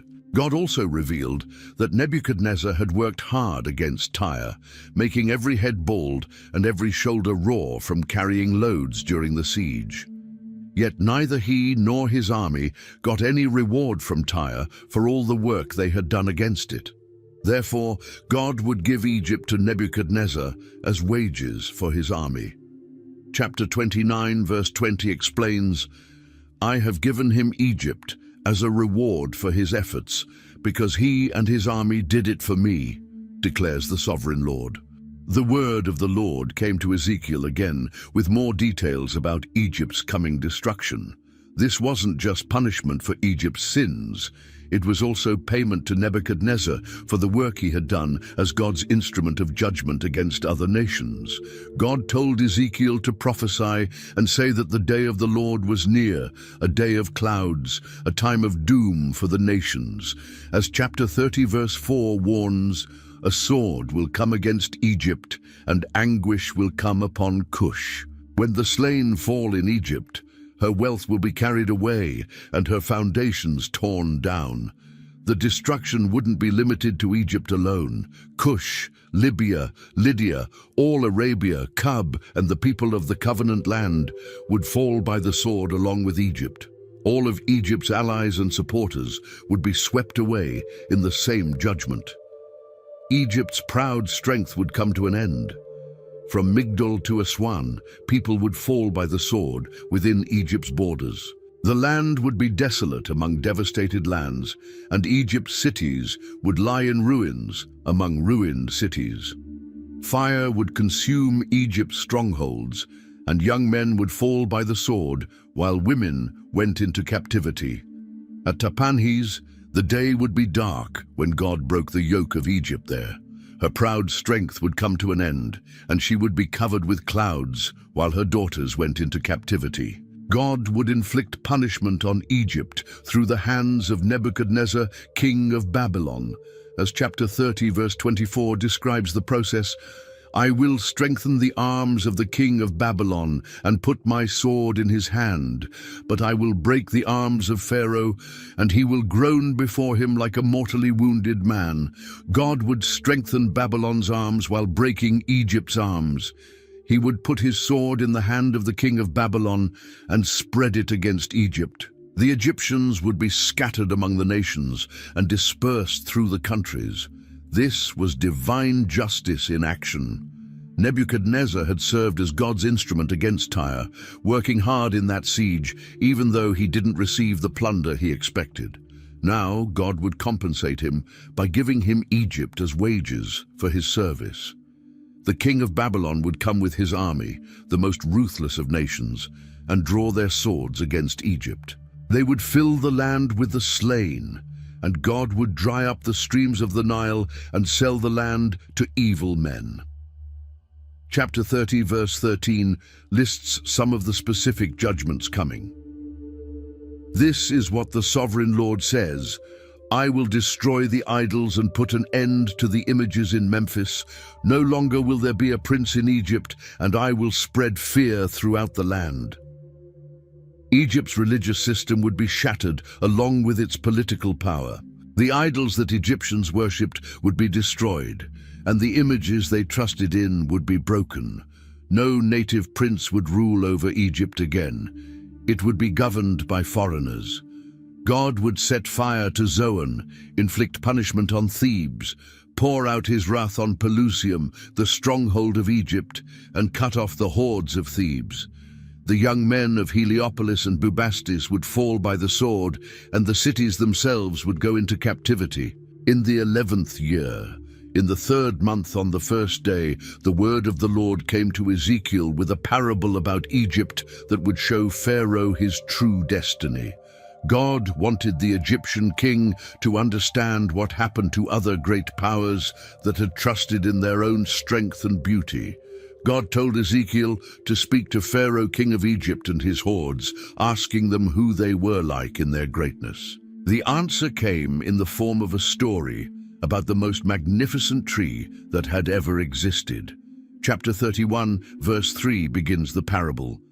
"Consider Assyria, once a cedar in Lebanon, with beautiful branches overshadowing the forest.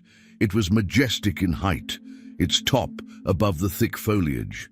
This cedar represented Assyria, which had once been the greatest empire in the world. It was planted by abundant waters that made it grow tall and strong. Its branches became long and spread out because of the plentiful water that nourished its roots. The tree became so magnificent that it towered higher than all the trees of the field. Its boughs increased, and its branches grew long because of abundant waters. All the birds of the sky nested in its boughs, all the animals of the wild gave birth under its branches, and all the great nations lived in its shade." Chapter 31, verse 8 describes its unmatched beauty. "The cedars in the garden of God could not rival it, nor could the junipers equal its boughs, nor could the plane trees compare with its branches. No tree in the garden of God could match its beauty." God had made this tree beautiful with abundant branches, and all the trees of Eden envied it. It was the most spectacular tree in God's garden, admired by every other tree and creature. But pride entered the heart of this great cedar. Because it was taller than all other trees, and its top was among the thick foliage, its heart became proud of its height. This pride would lead to its destruction. As chapter 31, verse 11 explains God's judgment, "Therefore I gave it into the hands of the ruler of the nations, for him to deal with according to its wickedness. I cast it aside." The most ruthless of foreign nations cut down this magnificent tree and left it. Its branches fell on the mountains and in all the valleys, and its boughs lay broken in all the ravines of the land. All the nations of the earth came out from under its shade and left it. When the great cedar fell, it went down to the realm of the dead, along with all the other trees of Eden. All the well-watered trees, the choicest and best of Lebanon, were consoled in the earth below when the cedar joined them in death. The message to Pharaoh was clear. Just as Assyria had been like a magnificent cedar that grew proud and was cut down, so Egypt would face the same fate. No tree should ever again grow so high as to reach the thick foliage or be proud because of its height. Chapter 31, verse 18 drives home the point. Which of the trees of Eden can be compared with you in splendor and majesty? Yet you too will be brought down with the trees of Eden to the earth below. You will lie among the uncircumcised, with those killed by the sword. This is Pharaoh and all his hordes, declares the sovereign Lord. In the 12th year, in the 12th month, on the first day, the word of the Lord came to Ezekiel with a lament for Pharaoh, king of Egypt. This was a funeral song for a ruler who was still alive, but whose doom was already sealed in God's plan. God told Ezekiel to take up this lament and say to Pharaoh that he was like a lion among the nations, but also like a monster in the seas. As chapter 32 verse 2 describes, you are like a lion among the nations. You are like a monster in the seas, thrashing about in your streams, churning the water with your feet and muddying the streams. Pharaoh thought he was a mighty lion ruling over other nations, but God saw him as a dangerous sea monster that thrashed around in the waters, stirring up trouble and making everything muddy and unclear. God would spread his net over this monster and haul him up in his dragnet. Chapter 32 verse 4 explains what would happen next. I will throw you on the land and hurl you on the open field. I will let all the birds of the sky settle on you, and all the animals of the wild gorge themselves on you. The great dragon would be pulled from the water and thrown onto dry land where he couldn't survive. Birds and wild animals would feast on his flesh, and his blood would drench the mountains, while the ravines would be filled with his remains. When God extinguished Pharaoh, he would cover the heavens and darken their stars. He would cover the sun with a cloud, and the moon would not give its light. All the shining lights in the heavens would be darkened because of Egypt, and darkness would be brought over the whole land. The hearts of many peoples would be troubled when God brought about Pharaoh's destruction among the nations. Many peoples would be appalled at him when God brandished his sword before them, and they would tremble every moment for their lives. Chapter 32 verse 11 reveals the instrument of judgment. For this is what the sovereign Lord says, the sword of the king of Babylon will come against you. Nebuchadnezzar's sword would cause Pharaoh's hordes to fall. The most ruthless of all nations would shatter Egypt's pride, and all her hordes would be overthrown. God would destroy all her cattle from beside abundant waters, and no longer would the foot of man or the hoofs of beasts muddy them. The waters would settle and flow like oil, smooth and undisturbed. When God made Egypt desolate and stripped the land of everything in it, when he struck down all who lived there, then people would know that he is the Lord. This was the lament that would be sung for Egypt. The daughters of the nations would chant it as a funeral song for Egypt and all her hordes. In the 12th year, on the 15th day of the month, the word of the Lord came to Ezekiel with instructions to wail for the hordes of Egypt and consign them to the earth below, along with the daughters of mighty nations. God told Ezekiel to ask Egypt if she was more favored than other nations, then to tell her to go down and be laid among the uncircumcised. Egypt would fall among those killed by the sword, and the sword was drawn to drag her and all her hordes away. From within the realm of the dead, the mighty leaders would speak about Egypt and her allies. As chapter 32 verse 21 records their words, from within the realm of the dead, the mighty leaders will say of Egypt and her allies, they have come down and they lie with the uncircumcised, with those killed by the sword. In this realm of the dead, Egypt would find herself among other great nations that had already fallen. First was Assyria, once the mightiest empire in the world. She was there with her whole army, all of them slain, fallen by the sword. Their graves surrounded her grave, all of them uncircumcised, killed by the sword. Assyria had once spread terror in the land of the living, but now she bore her shame with those who went down to the pit. She was placed among the slain, with graves all around her army, all who had fallen by the sword. Next was Elam, with all her hordes around her grave. All of them were slain, fallen by the sword, who had gone down uncircumcised to the earth below. They had spread their terror in the land of the living, but now they bore their shame with those who went down to the pit. A bed was made for Elam among the slain, with all her hordes around her grave. All of them were uncircumcised, killed by the sword. Because their terror had spread in the land of the living, they bore their shame with those who went down to the pit. There was Meshech and Tubal with all their hordes, their graves all around them. All of them were uncircumcised, killed by the sword, because they spread their terror in the land of the living. But they did not lie with the fallen warriors of old who went down to the realm of the dead with their weapons of war. These ancient warriors had their swords placed under their heads and their shields resting on their bones, because the terror of these warriors had stalked through the land of the living. But the more recent fallen nations didn't receive such honor. Chapter 32, verse 28, addresses Egypt directly. You too, Pharaoh, will be broken and will lie among the uncircumcised, with those killed by the sword. There was Edom, her kings and all her princes, who despite their power were laid with those killed by the sword. They lay with the uncircumcised, with those who went down to the pit. All the princes of the north were there too, and all the Sidonians, who went down with the slain in disgrace despite the terror caused by their power. They lay uncircumcised with those killed by the sword, and bore their shame with those who went down to the pit. When Pharaoh saw all these fallen nations in the realm of the dead, he would be consoled for all his hordes that were killed by the sword.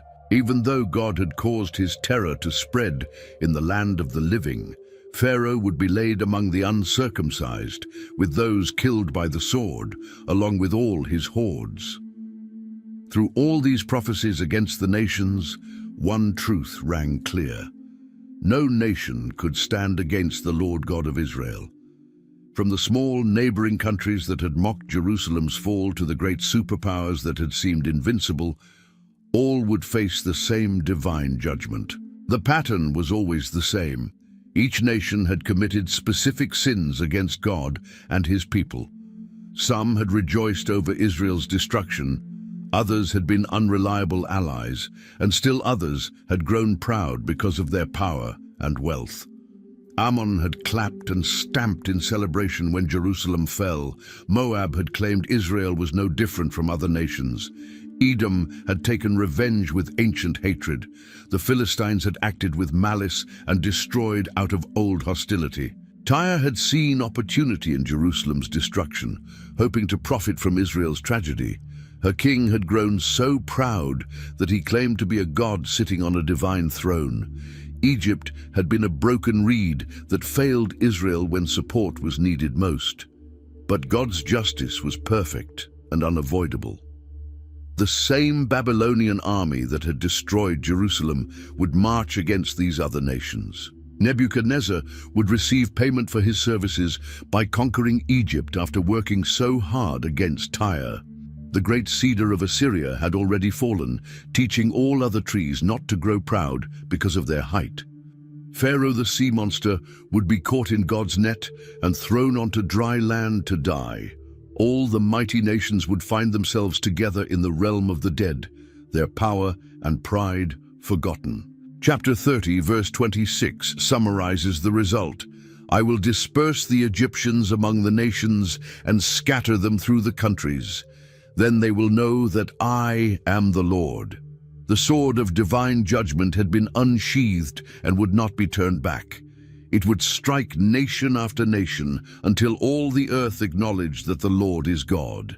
No power on earth could stand against him, and no alliance could provide protection from his wrath. The nations that had seemed so strong and permanent were revealed to be as temporary as flowers in the field. Their armies, their wealth, their alliances, and their gods all proved powerless when the day of the Lord came upon them. Through it all, God's purpose remained the same, that all people would know that He is the Lord. Whether through blessing or judgment, through mercy or wrath, the result was always recognition of His sovereignty over all nations and peoples. The word of the Lord came to Ezekiel again, renewing his calling as a watchman for Israel. God explained the watchman's duty using a simple comparison. When people chose a man as their watchman, he would stand on the wall, watching for danger. If he saw the sword coming, he would blow his trumpet to warn everyone. Chapter 33, verse 4 describes what happened next. Then if anyone hears the trumpet, but does not heed the warning, and the sword comes and takes their life, their blood will be on their own head. The watchman's job was to give the warning. What people did with it was their choice. God had appointed Ezekiel as Israel's watchman. When he heard God's word, he must warn the people. If God said to a wicked person, "You will surely die," and Ezekiel didn't warn them, their blood would be on his head. But if he warned them and they didn't turn, they would die in their sin, but Ezekiel would be safe. The people were saying something that showed their despair. Our offenses and sins weigh us down, and we are wasting away because of them. How then can we live? They felt hopeless under their guilt, but God had good news. As chapter 33, verse 11 declares, "Say to them, as surely as I live, declares the sovereign Lord, I take no pleasure in the death of the wicked, but rather that they turn from their ways and live.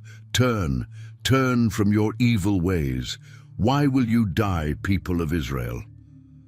A righteous person who turned to evil wouldn't be saved by past good deeds. But a wicked person who turned from sin and did what was just and right would surely live. None of their past sins would be remembered against them. In the 12th year of exile, a man who had escaped Jerusalem came to Ezekiel saying, "The city has fallen." Now that Jerusalem had fallen, some people in the ruins thought they could possess the land. But God warned that those in ruins would fall by the sword. Those in the country would be devoured by wild animals, and those in strongholds would die of plague. The word of the Lord came to Ezekiel about Israel's shepherds, the leaders who were supposed to care for God's people. These shepherds had failed completely in their duties. Chapter 34, verse 2 declares, "Son of man, prophesy against the shepherds of Israel. Prophesy and say to them, this is what the sovereign Lord says.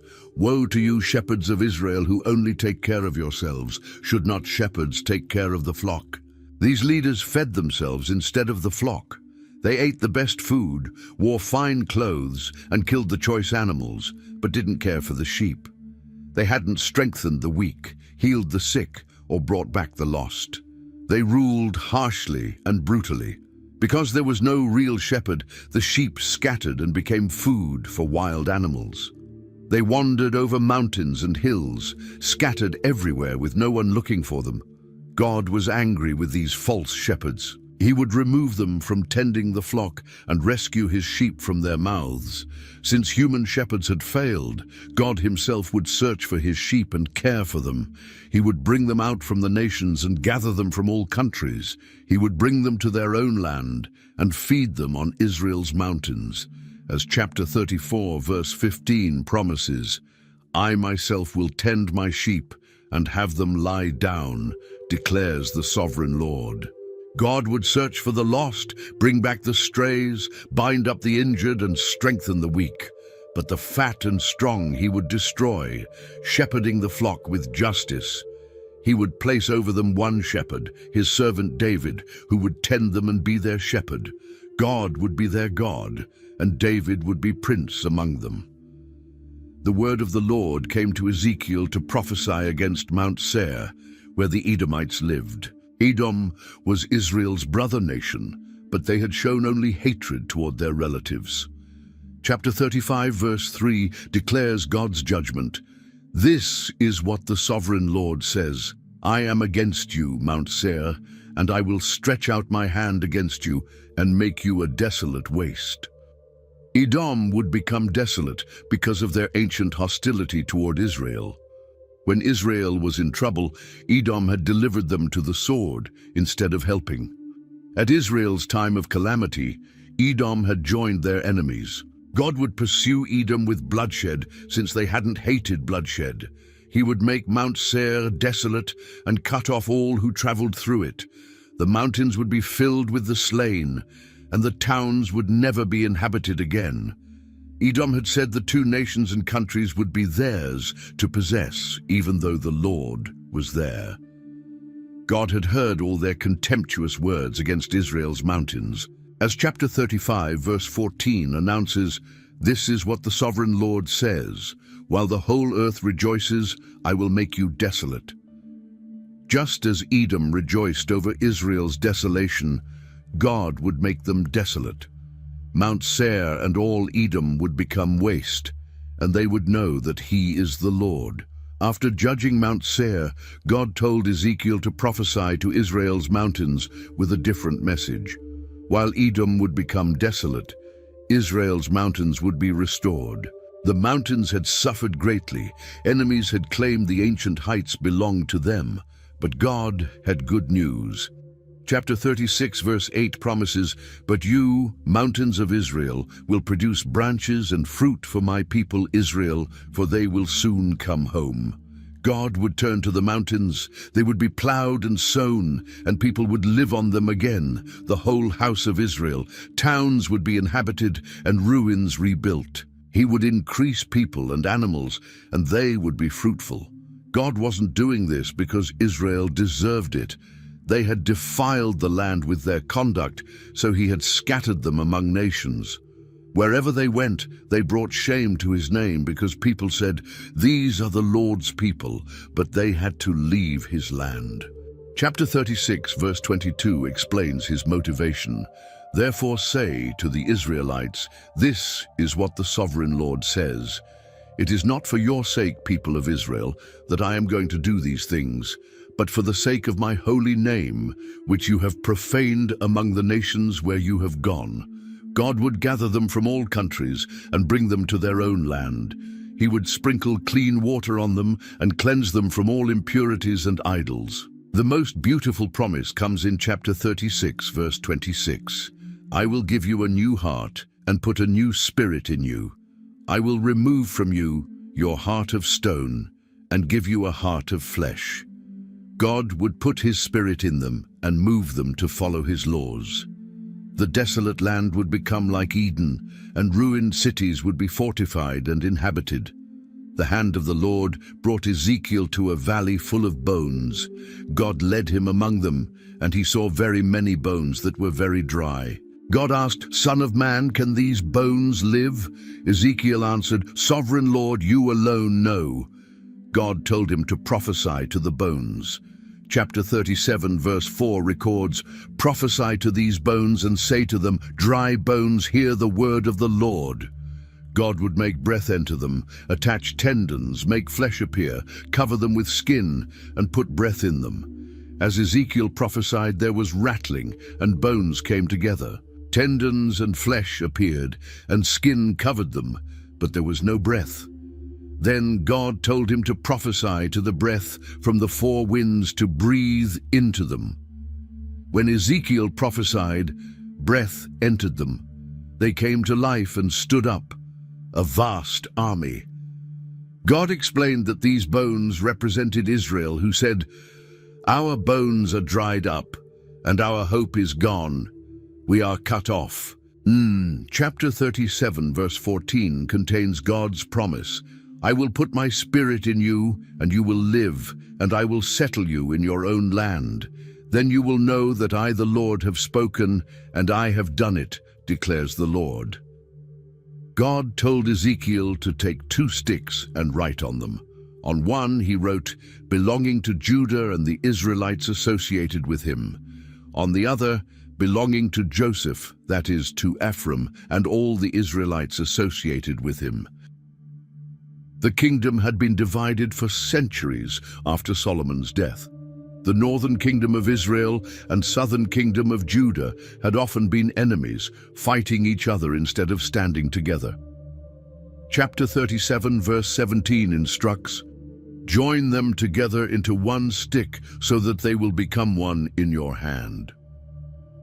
When people asked what this meant, Ezekiel would explain that God would join the stick of Joseph to Judah's stick, making them one in his hand. God would take the Israelites from the nations and gather them from everywhere, bringing them to their own land. He would make them one nation on Israel's mountains, with one king over all. Chapter 37, verse 22 describes the reunification. "I will make them one nation in the land, on the mountains of Israel. There will be one king over all of them, and they will never again be two nations or be divided into two kingdoms. They would no longer defile themselves with idols. God would cleanse them, and they would be his people. David would be king over them forever, and they would have one shepherd. They would live in the land forever. They, their children, and their children's children. God would make an everlasting covenant of peace with them. His sanctuary would be among them forever, and the nations would know that the Lord makes Israel holy." The word of the Lord came about a great future invasion against Israel. This would be led by Gog from Magog, chief prince of Meshech and Tubal. Chapter 38, verse 3 declares, "This is what the sovereign Lord says, I am against you, Gog, chief prince of Meshech and Tubal." God would bring out Gog with his whole army and many nations, Persia, Cush, Put, Gomer, and Beth Togarmah. This would be a massive international coalition coming against Israel from many directions. After many days, Gog would invade a land recovered from war, whose people were gathered from many nations to Israel's mountains. The people would be living in safety when Gog advanced like a storm, covering the land like a cloud. Gog would devise an evil scheme to attack peaceful, unsuspecting people living in unwalled villages. He would plan to plunder and loot, turning against resettled ruins and people rich in livestock and goods. But when Gog came against Israel, God's anger would be aroused. There would be a great earthquake, and fish, birds, beasts, and all people would tremble at God's presence. Mountains would be overturned, and walls would fall. Chapter 38, verse 21 describes God's response. "I will summon a sword against Gog on all my mountains," declares the sovereign Lord. "Every man's sword will be against his brother." God would judge Gog with plague, bloodshed, torrents of rain, hailstones, fire, and burning sulfur. In this way, he would show his greatness and holiness to many nations. God continued prophesying against Gog, giving more details about the battle's aftermath. Chapter 39, verse 2 declares, "I will turn you around and drag you along. I will bring you from the far north and send you against the mountains of Israel." Gog would fall on Israel's mountains along with his hordes and nations. God would give them as food to birds and wild animals. He would send fire on Magog and coastland dwellers, and they would know he is the Lord. The victory would be so complete that Israelites would use enemy weapons for fuel for 7 years. They would burn shields, bows, arrows, clubs, and spears instead of gathering wood from fields or forests. Israel would give Gog a burial place in the valley of those who travel east of the sea, called the Valley of Hamon Gog. For 7 months, all the people would bury the dead to cleanse the land. After that, they would conduct detailed searches. Chapter 39, verse 15 describes the process. "As they go through the land, anyone who sees a human bone will leave a marker beside it until the grave diggers bury it in the valley of Hamon Gog." God would summon birds and animals to feast on the flesh of mighty men and blood of princes at his great sacrifice on Israel's mountains. They would eat their fill of horses, riders, and soldiers. The ultimate purpose is revealed in chapter 39, verse 21. "I will display my glory among the nations, and all the nations will see the punishment I inflict and the hand I lay on them." From that day forward, Israel would know he is the Lord their God. The nations would understand that Israel went into exile for their unfaithfulness. But now, God would restore Jacob's fortunes and have compassion on all Israel, being zealous for his holy name. In the 25th year of exile, at the beginning of the year, on the 10th day of the month, the hand of the Lord was on Ezekiel. 14 years had passed since Jerusalem fell, and now God was ready to show him something amazing, a vision of the future temple that would be more glorious than anything Israel had ever seen. In visions of God, he took Ezekiel to the land of Israel and set him on a very high mountain. On its south side were some buildings that looked like a city. As he brought him there, Ezekiel saw a man whose appearance was like bronze, standing in the gateway with a linen cord and a measuring rod in his hand. This bronze man spoke to Ezekiel with an important command. As chapter 40, verse 4 records, "Son of man, look carefully and listen closely and pay attention to everything I am going to show you, for that is why you have been brought here. Tell the people of Israel everything you see." The man began measuring the temple complex with incredible precision. He started with the outer wall that surrounded the whole area. The measuring rod in his hand was 6 long cubits, each cubit being a cubit and a handbreadth. He measured the wall. It was 1 measuring rod thick and 1 rod high. Then he went to the east gate and climbed its steps. He measured the threshold of the gate, which was 1 rod deep. The alcoves for the guards were 1 rod long and 1 rod wide, with 5 cubits between the alcoves. The threshold of the gate next to the portico facing the temple was 1 rod deep. The man measured the portico of the gateway. It was 8 cubits deep, and its jambs were 2 cubits thick. The portico of the gateway faced the temple. Inside the east gate were 3 alcoves on each side, all the same size, and the faces of the projecting walls on each side had the same measurements. He measured the width of the entrance of the gateway. It was 10 cubits, and its length was 13 cubits. In front of each alcove was a wall 1 cubit high, and the alcoves were 6 cubits square. Then he measured the gateway from the top of the rear wall of one alcove to the top of the opposite one, 25 cubits from one parapet opening to the opposite one. The man continued his detailed tour around the entire temple complex. He measured the outer court, which had a pavement made all around it, with 30 rooms facing the pavement. The pavement flanked the gateways and was as wide as they were long. This was the lower pavement. Chapter 40, verse 23 shows the careful symmetry. There was a gate to the inner court, facing the north gate, just as there was on the east. He measured from one gate to the opposite one. It was 100 cubits. The measurements continued with mathematical precision. The south gate had the same measurements as the others. Its alcoves, projecting walls, and portico had the same measurements as the others. The gateway and its portico had openings all around, 50 cubits long and 25 cubits wide. Inside the inner court, the man showed Ezekiel rooms and a pavement. There were 30 rooms along the pavement, which flanked the gateways and was as wide as they were long. Then he measured the distance from the inside of the lower gateway to the outside of the inner court. It was 100 cubits on the east side as well as on the north.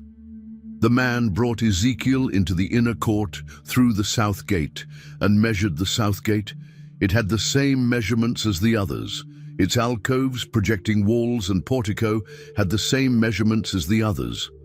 The gateway and its portico had openings all around. After the detailed tour of the temple structure, the man brought Ezekiel to the gate facing east. What happened next was the moment Ezekiel had been waiting for since he saw God's glory leave the old temple years earlier. The return of the Lord's presence. The glory of the God of Israel came from the east. His voice was like the roar of rushing waters, and the land was radiant with his glory. Chapter 43, verse 3 describes what Ezekiel experienced. The vision I saw was like the vision I had seen when he came to destroy the city, and like the visions I had seen by the Kibar River, and I fell face down. This was the same magnificent glory Ezekiel had witnessed in his first vision by the river in Babylon. It was identical to the vision he had seen when God came to judge Jerusalem. The consistency of these appearances proved that the same God who had brought judgment was now bringing restoration. The glory of the Lord entered the temple through the gate facing east. Then the Spirit lifted Ezekiel up and brought him into the inner court, and the glory of the Lord filled the temple. This was the moment of ultimate restoration. God's presence was returning to dwell among his people once again. While the man was standing beside Ezekiel, he heard someone speaking to him from inside the temple. The voice said, as recorded in chapter 43, verse 7, "Son of man, this is the place of my throne, and the place for the soles of my feet. This is where I will live among the Israelites forever." The voice continued with a promise that the people of Israel would never again defile God's holy name, neither they nor their kings, by their prostitution and the funeral offerings for their kings at their death.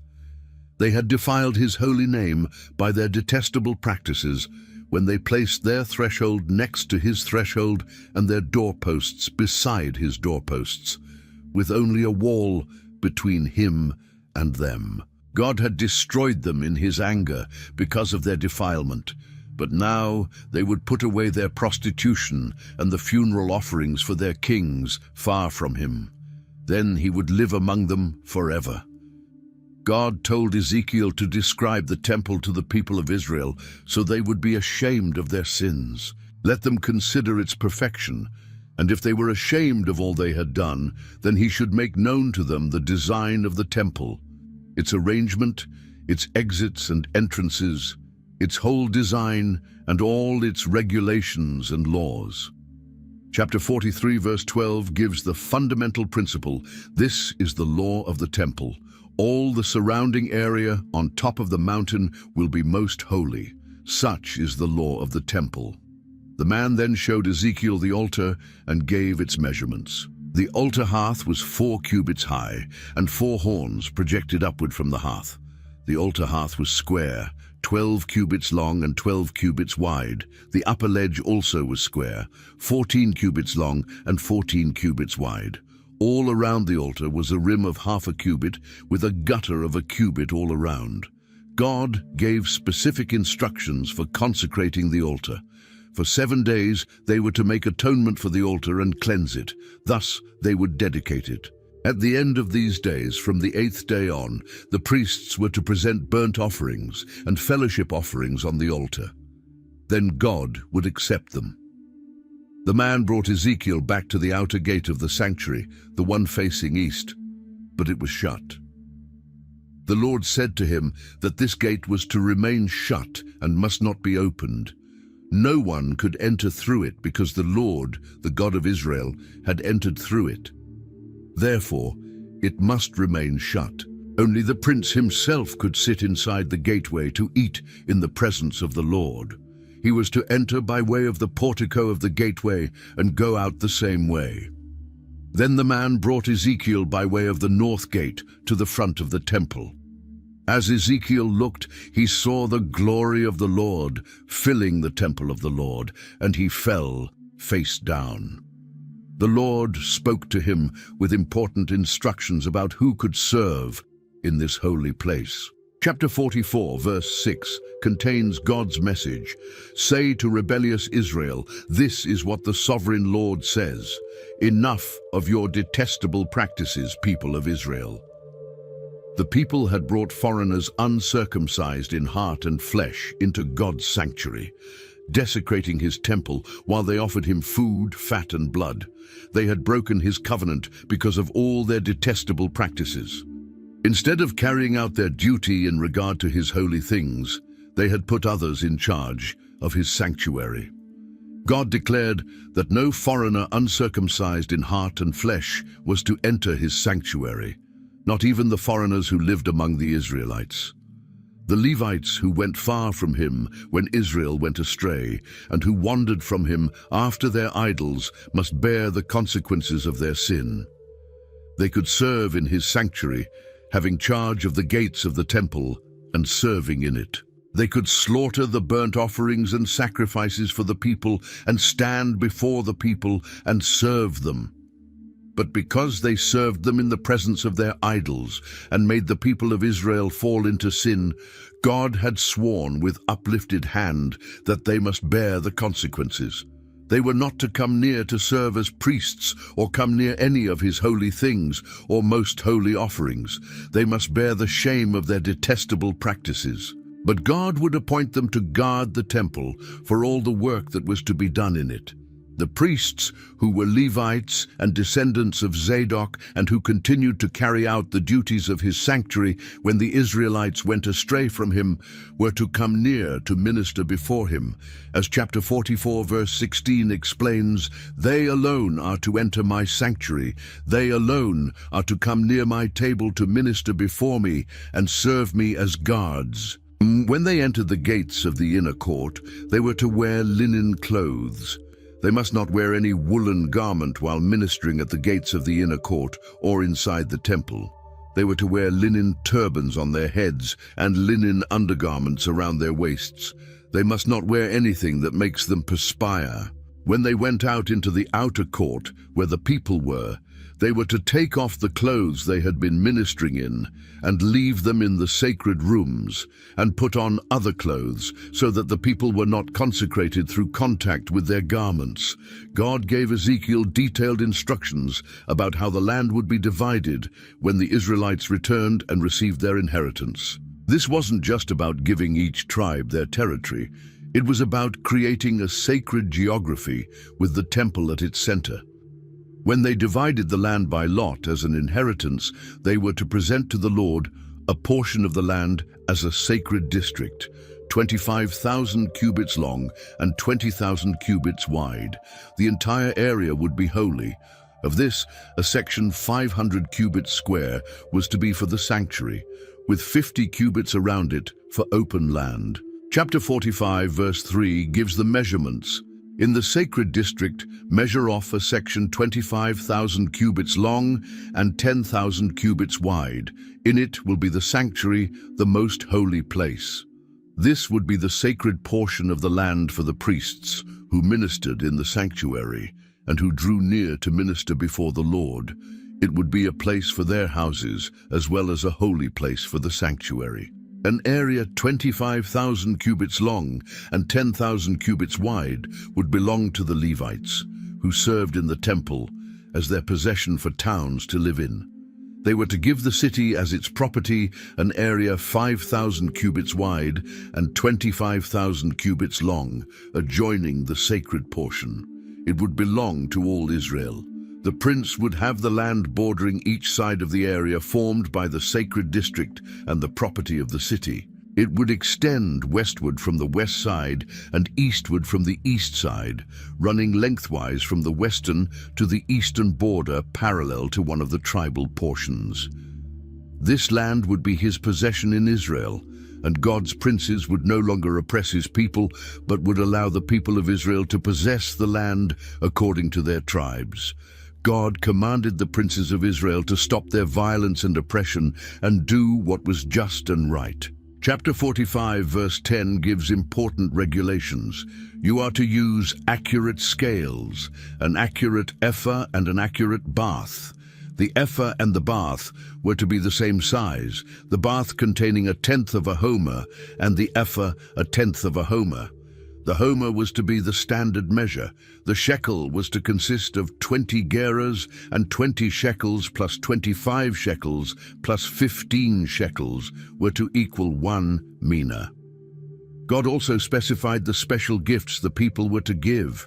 This was the special gift they were to offer: 1/6 of an ephah from each homer of wheat and 1/6 of an ephah from each homer of barley. The prescribed portion of olive oil measured by the bath was 1/10 of a bath from each core. The prescribed portion from the flock was 1 sheep from every 200 from the well-watered pastures of Israel. These would be used for the grain offerings, burnt offerings, and fellowship offerings to make atonement for the people.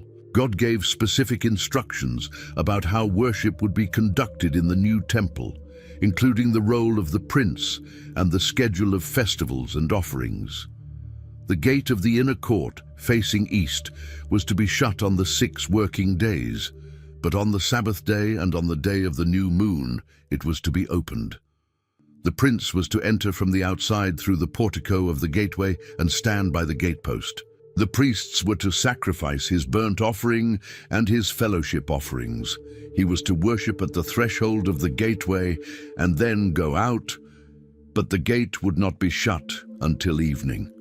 On the Sabbaths and new moons, the people of the land were to worship in the presence of the Lord at the entrance of that gateway.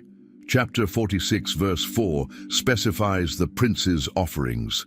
The burnt offering the prince brings to the Lord on the Sabbath day is to be 6 male lambs and a ram, all without defect. The grain offering given with the ram was to be an ephah, and the grain offering with the lambs was to be as much as he pleased, along with a hin of olive oil for each ephah. On the day of the new moon, he was to offer a young bull, 6 lambs, and a ram, all without defect.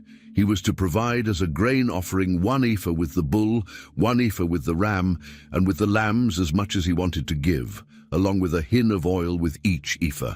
When the prince entered, he was to go in through the portico of the gateway, and he was to come out the same way.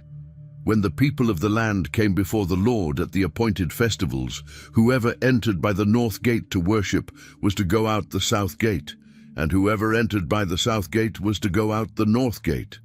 No one was to return through the gate by which they entered, but each was to go out the opposite gate. The prince was to be among them, going in when they went in and going out when they went out. At the feasts and the appointed festivals, the grain offering was to be an ephah with a bull, an ephah with a ram, and with the lambs as much as he pleased, along with a hin of oil for each ephah. When the prince provided a free will offering to the Lord, whether a burnt offering or fellowship offerings, the gate facing east was to be opened for him. He was to offer his burnt offering or his fellowship offerings as he did on the Sabbath day. Then he was to go out, and after he had gone out, the gate was to be shut. Chapter 46, verse 13 gives daily requirements. Every day you are to provide a year-old lamb without defect for a burnt offering to the Lord. Morning by morning you shall provide it.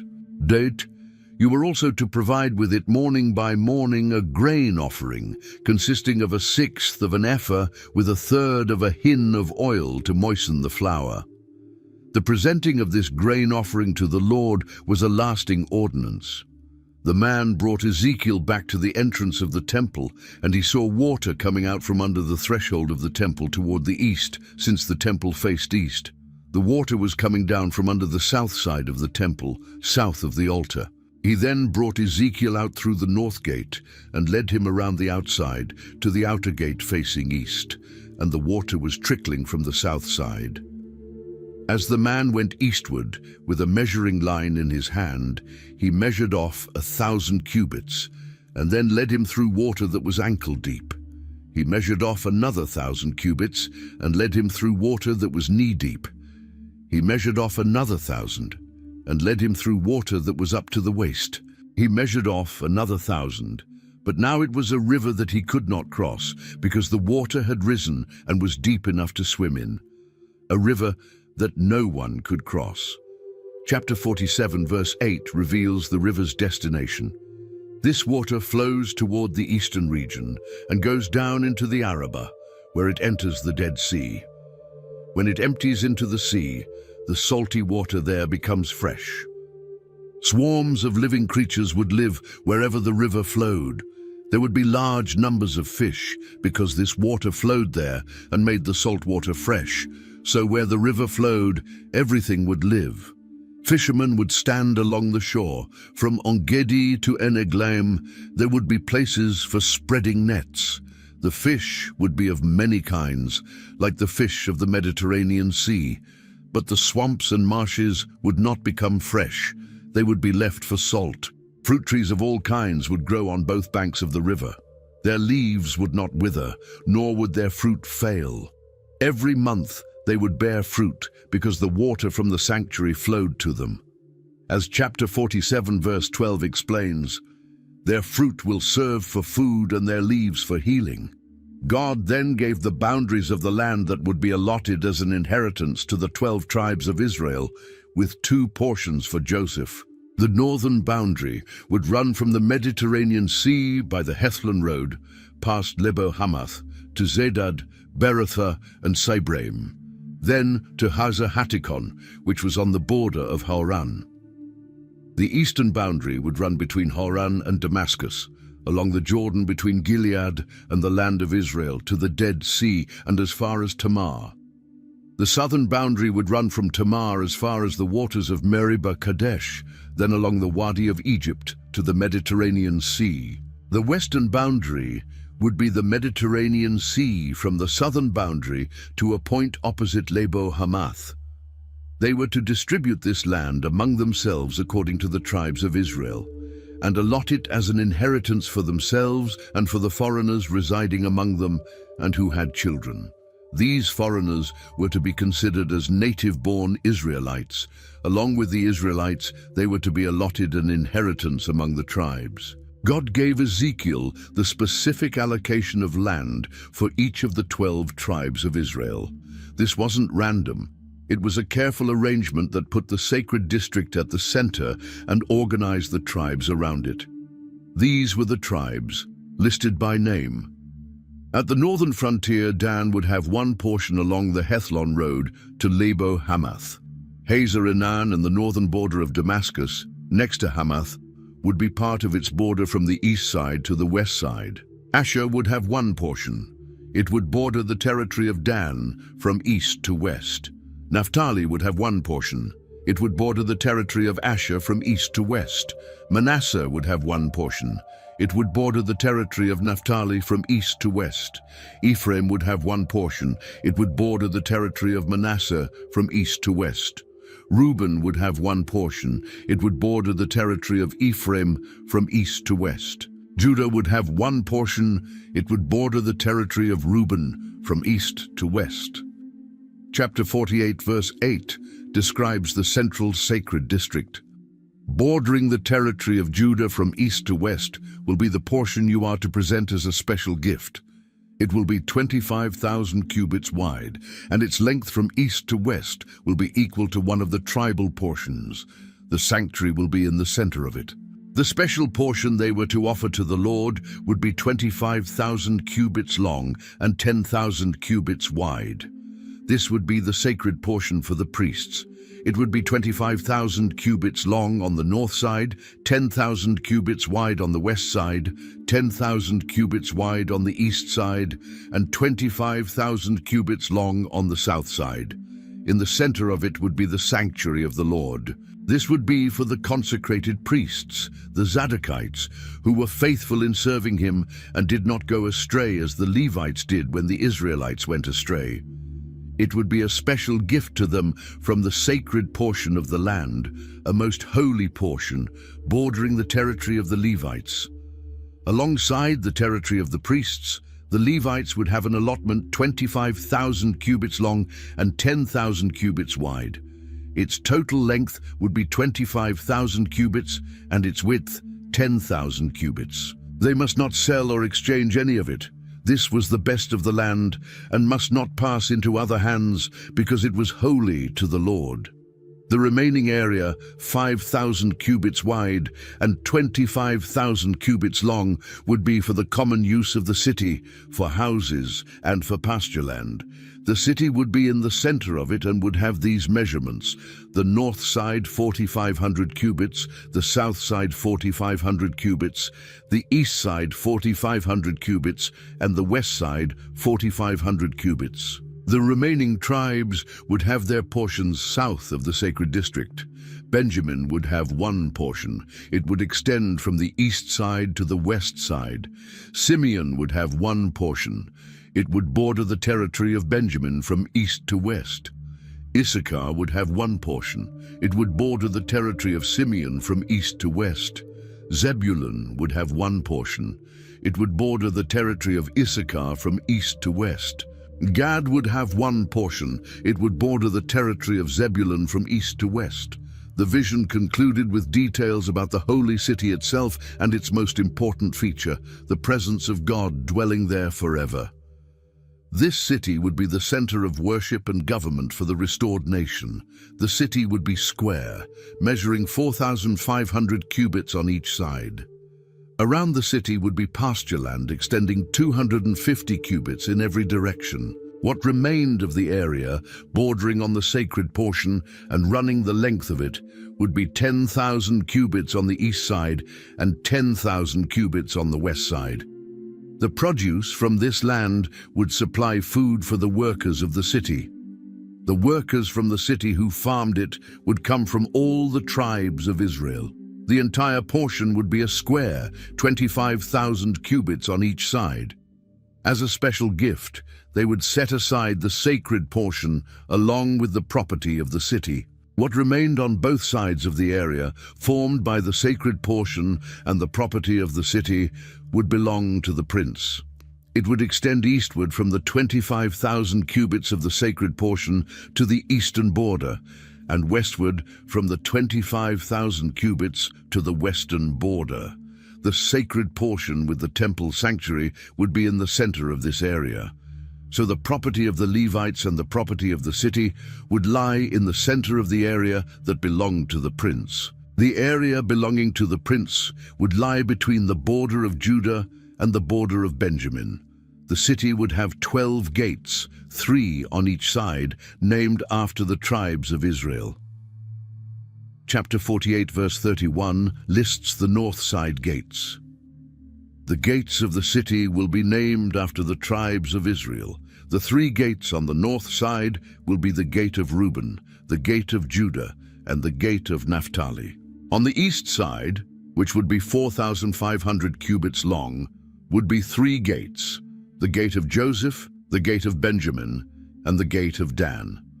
On the south side, which would measure 4,500 cubits, would be 3 gates, the gate of Simeon, the gate of Issachar, and the gate of Zebulun. On the west side, which would be 4,500 cubits long, would be 3 gates, the gate of Gad, the gate of Asher, and the gate of Naphtali. The distance all around would be 18,000 cubits. The most important feature of this city was revealed in the final verse of Ezekiel's prophecy. Chapter 48, verse 35, gives the city its eternal name. The distance all around will be 18,000 cubits, and the name of the city from that time on will be, "The Lord is there." This name captured the essence of everything God had promised through Ezekiel.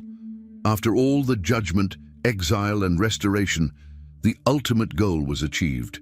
God would dwell with his people forever.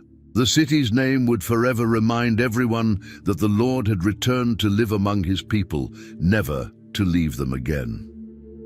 If this deep dive into Ezekiel has opened your eyes to God's amazing love and power, I'd love for you to hit that subscribe button and join our community of Bible explorers. Your subscription helps us create more content like this, diving deep into God's Word with the respect and wonder it deserves. And please share this video with someone who needs to hear about God's heart for restoration.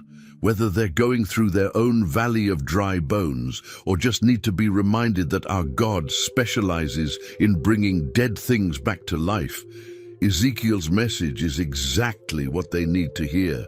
Drop a comment below and tell me which part of Ezekiel's visions impacted you most. Was it the wheels within wheels, the valley of dry bones, or maybe that beautiful promise of a new heart? I read every comment and love hearing how God's Word is speaking to your heart.